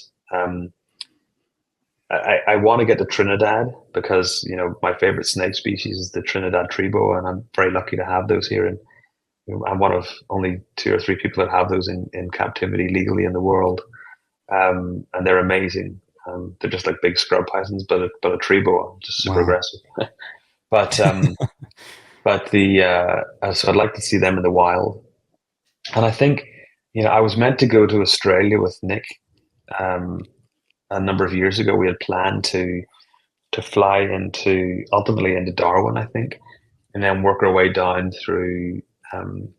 There's a river plateau that I forget the name of, and it would end up in an area where we could then kind of swim with whale sharks. And that we were planning this, and I was about to book my flight, and then COVID happened and it shut everything down. So that trip never happened. And I'd love to do that. My uncle lives in Australia, in Sydney, and he said he sees diamond pythons all the time. Wow. So I think it'd be kind of cool. I'd love to get over there. I've just never had the opportunity really to, and with two kids, it's expensive to do that trip. Like we're flying to London in November, and it's costing $3,000 just to take the four of us to London for a week. So it's I think the cost of going as a family, and then being able to convince my wife that I was then going to go herping for a part of it, I think would be difficult. So my herping really has been restricted to local stuff whenever I lived in North Carolina and Oklahoma. And in Oklahoma it was fun, we'd find speckled kings, and we'd find ringneck snakes and pygmy rattlesnakes and even some timber rattlesnakes. And then I've done a whole bunch in New Mexico. Bob Ashley, who organizes the NARBC, is a friend of mine. So I've gone over to his place, and he's in Portal, Arizona, where he lives. But his museum, the Chiricahua Desert Museum, is in Rodeo, New Mexico, but it's right at the end of the street. So you're basically in two time zones, 2 miles apart from his house to the museum. And there's a whole variety of different rattlesnake species. It's kind of cool, whenever you're walking back to one of the cabins, and you see a whole variety of different rattlesnakes in the evening. A couple of years ago, myself and Dave Barker and Rich Eiley, who used to have a website called Salmon Boa, he's the guy that introduced the hypomelanistic, or the salmon boa, into the hobby, and also blood boas. He really did a lot of work after Ron St. Pierre did work, and he did a bunch of work with the scoria boas. So Rich and Dave and I were sharing a cabin for a week out there, and you're sitting out at night chatting, and you see these massive tarantulas walking past, and you see rattlesnakes kind of working their way, and they have desert king snakes there as well, and they're really cool because they look like miniature black-headed pythons. Yeah. And whenever I was there, one of the last times, I did say to my buddy Gordon Shewitt, I was like, I would love to get a pair of those just because they're really cool, and because I see them all the time there. And he actually had a pair that he had captured and bred, and he sent me a pair of the babies, and they're just awesome. They're the ones that eat the leftover mice, and if there's a deformed baby that hatches or whatever, they get that, And wow, really, really cool little snakes. I like them a lot. How do you keep, I mean, with your background in entomology and everything, how do you keep mites out of your collection? What's your protocol? So interestingly, I have no background in entomology, even though I'm an urban evolutionary entomologist. It just happens that I work with insects, and I was actually having a beer with some colleagues last night, and we all realized that we're not really entomologists, but we work on the evolution or the genomes of these insects because we can. Oh, that's hilarious. But how I keep mites out of my collection is just a lot of real self-control and a lot of quarantine. So if I rarely get new animals in. I've got a bunch this year, but I rarely get new animals in, but they go into a quarantine area. And that used to be really good in the fact that when I lived in Oklahoma, I could actually put them in my lab and quarantine them there. So I had emerald tree boas, for example, that never left there. But any animals I could bring in and put into a strict quarantine area. Now I can't really do that, but in my basement, I've got different parts that are isolated that I can put new animals in. But any new ones come in, their enclosures get treated. They're very basic. They get treated with a mite, anti-mite kind of like a permethrin, pyrethroid. It tends to do well, tends to kill them. I think it's that you can get it in Walgreens. It's used for head lice and stuff like that there. Yeah. Right. The paper towels, let it dry, put the animals in. And I just do that, and I keep them in that quarantine for about 6 months. And that allows me not only to check for mites, but also for any other health issues that would happen before I would introduce them. For emeralds, I keep them in quarantine for a year to 2 years before introducing them to the other animals, because there's always a risk of regurgitation syndrome and a variety of things like that. But mites are something that I'm deathly afraid of because of the number of animals that I have. If they get into it, then treating it could be a real nightmare. I keep all of my boas on aspen I keep most of my pythons on aspen chips. So anything that's got wood in the enclosure makes it really difficult to control mites. Thankfully, none of my enclosures are wooden based anymore. So, there's not those structures for them to lay eggs, and mites are parthenogenetic. So you only need one, and then you can end up with a massive eruption within 2 months, or a month. So it's just a lot of strict quarantine, a lot of self-control. And I know a lot of people will bring animals in. They'll buy an animal, especially ball python breeders. They'll buy an animal, they expect to breed it immediately. And for me, that's just too scary. Or they'll say they'll put it through a month quarantine. It's just not enough for me. I need to have a really strict quarantine process before I'll move animals into the collection, because it's too difficult to control the mites if they get into it afterwards. If I don't do that small bit of control early on. I quarantined for 60 days, and now you're making me afraid that that's way too short a period of time. Yeah, for me, that's nothing. That's not even that. And then if I add a new animal to that quarantine room, everything gets reset to zero. Oh, so wow. Animals could have been in there for 6 months. They go right back to day zero, and they're back in there for another 6 months. Incredible. Or a year or longer, depending on the species. Wow. Yeah. Well, I mean, if it works, it works. If you're keeping mites out of your collection, I haven't had mites in my collection in 19 years. So. Oh wow. Where do those mites come from? Are they like everywhere, out in nature, or are they? So snake mites, I don't really know the origin of snake mites, where they evolved. Probably somewhere in Asia. But a lot of these importers and exporters, they have problems with them. They can't control them. A lot of these big breeders might have them, and they can't control them. These breeders that bring in it, supplement their animals to sell wholesale. They can certainly bring them in. It can be a problem. And I've heard of a number of big breeders that have had issues. But in nature, I don't know where they occur in nature. I would imagine they probably evolved in Asia, and they've just been introduced into the pet trade and never really been able to get fully eradicated. They're again an invasive species in these areas, that we bring them into. But it's not as if they're leaving, your collection and going outside and overwintering or anything like that there. I don't believe that. They're probably really prone to desiccation, and they probably can't get very far from the host. They require a blood meal from the host to be able to reproduce, just like mosquitoes. So that they're not going to feed on mice or humans and stuff like that. They might try to bite humans, but and feed on them, but they're probably not very successful. Interesting. What are your thoughts on UV, offering UV for snakes? You think that there's any benefit to it, or any research that stands out? That's a great question. And it's one that's very controversial in the hobby, because some people, swear by it. And UV can be detrimental and can be beneficial. If you get too much of it, it can be detrimental to the animal. Where it can cause blindness. If you do too little, for some species, it results in metabolic bone disease issues and so on. For snakes, I have used it in my tree boas in the past, and I stopped whenever we moved to Virginia, because I didn't see any change in the animals. I didn't see any change in their behavior. I didn't see them basking anywhere close to it. And I would have it on for about 4 hours a day. I didn't see any movement towards it, or any. Sometimes snakes will do this thing called cryptic basking, where they might expose part of their body to the UV or to the heat or whatever.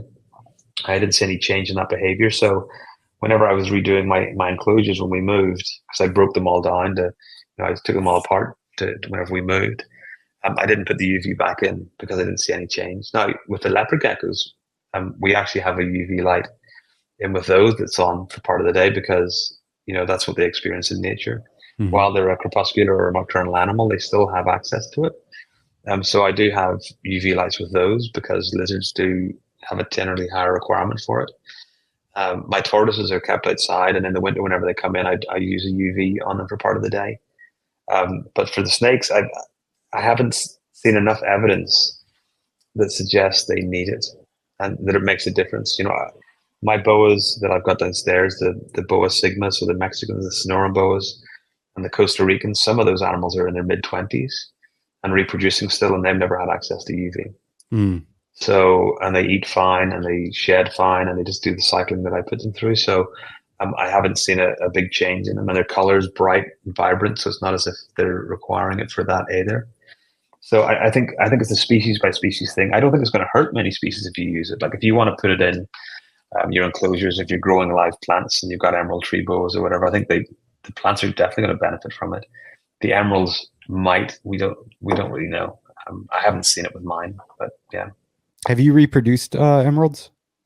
Yeah. I've done that a bunch of times. That's awesome. Yeah, I've bred emeralds. Amazon tree boas I've produced, I think, 26 litters of in the last 28 years. Corrales Ruschenberger, so I've bred Trinidad tree boas, the Venezuelan localities, and the Costa Rican. I'm hoping to produce annulated tree boas this year or next. But yeah, and this year I'm hoping we have a lot of emeralds, so I'm hoping to have maybe 2 or 3 litters of emeralds this year as well. Nice. They're so awesome. They're beautiful. Yeah, I love them. Yeah, they're great. They're they're stressful in that, you worry about imports, but I've got some of my animals are imports that have just very, very long term. I've established them really well. And I've got a new import that I'm establishing. And, I haven't started eating yet. That doesn't bother me. But it's just the whole risk of the whole stress of import emeralds. The big thing is just hydration. Make sure they got lots of fresh water, and don't worry too much about the food. But, they'll eat when they need to eat, but the fresh water is a real thing that can kill them very quickly. Right on. Dr. Booth, thank you, sir. I appreciate you coming on. Oh, you're welcome. It was great to do it. I know that we were meant to do this a while ago and it kind of got delayed, but I'm glad we were able to catch up and do this. And I've been watching what I can of the show, and it's been a lot of fun. So keep it up. It's great. All right. Thank you, sir. I appreciate that. And honestly, I'm happy it got put off because I was able to come up with more things I wanted to talk about as time went on. So it worked out. Cool. All right. Thank you, sir. All right. Take care. Have a great day.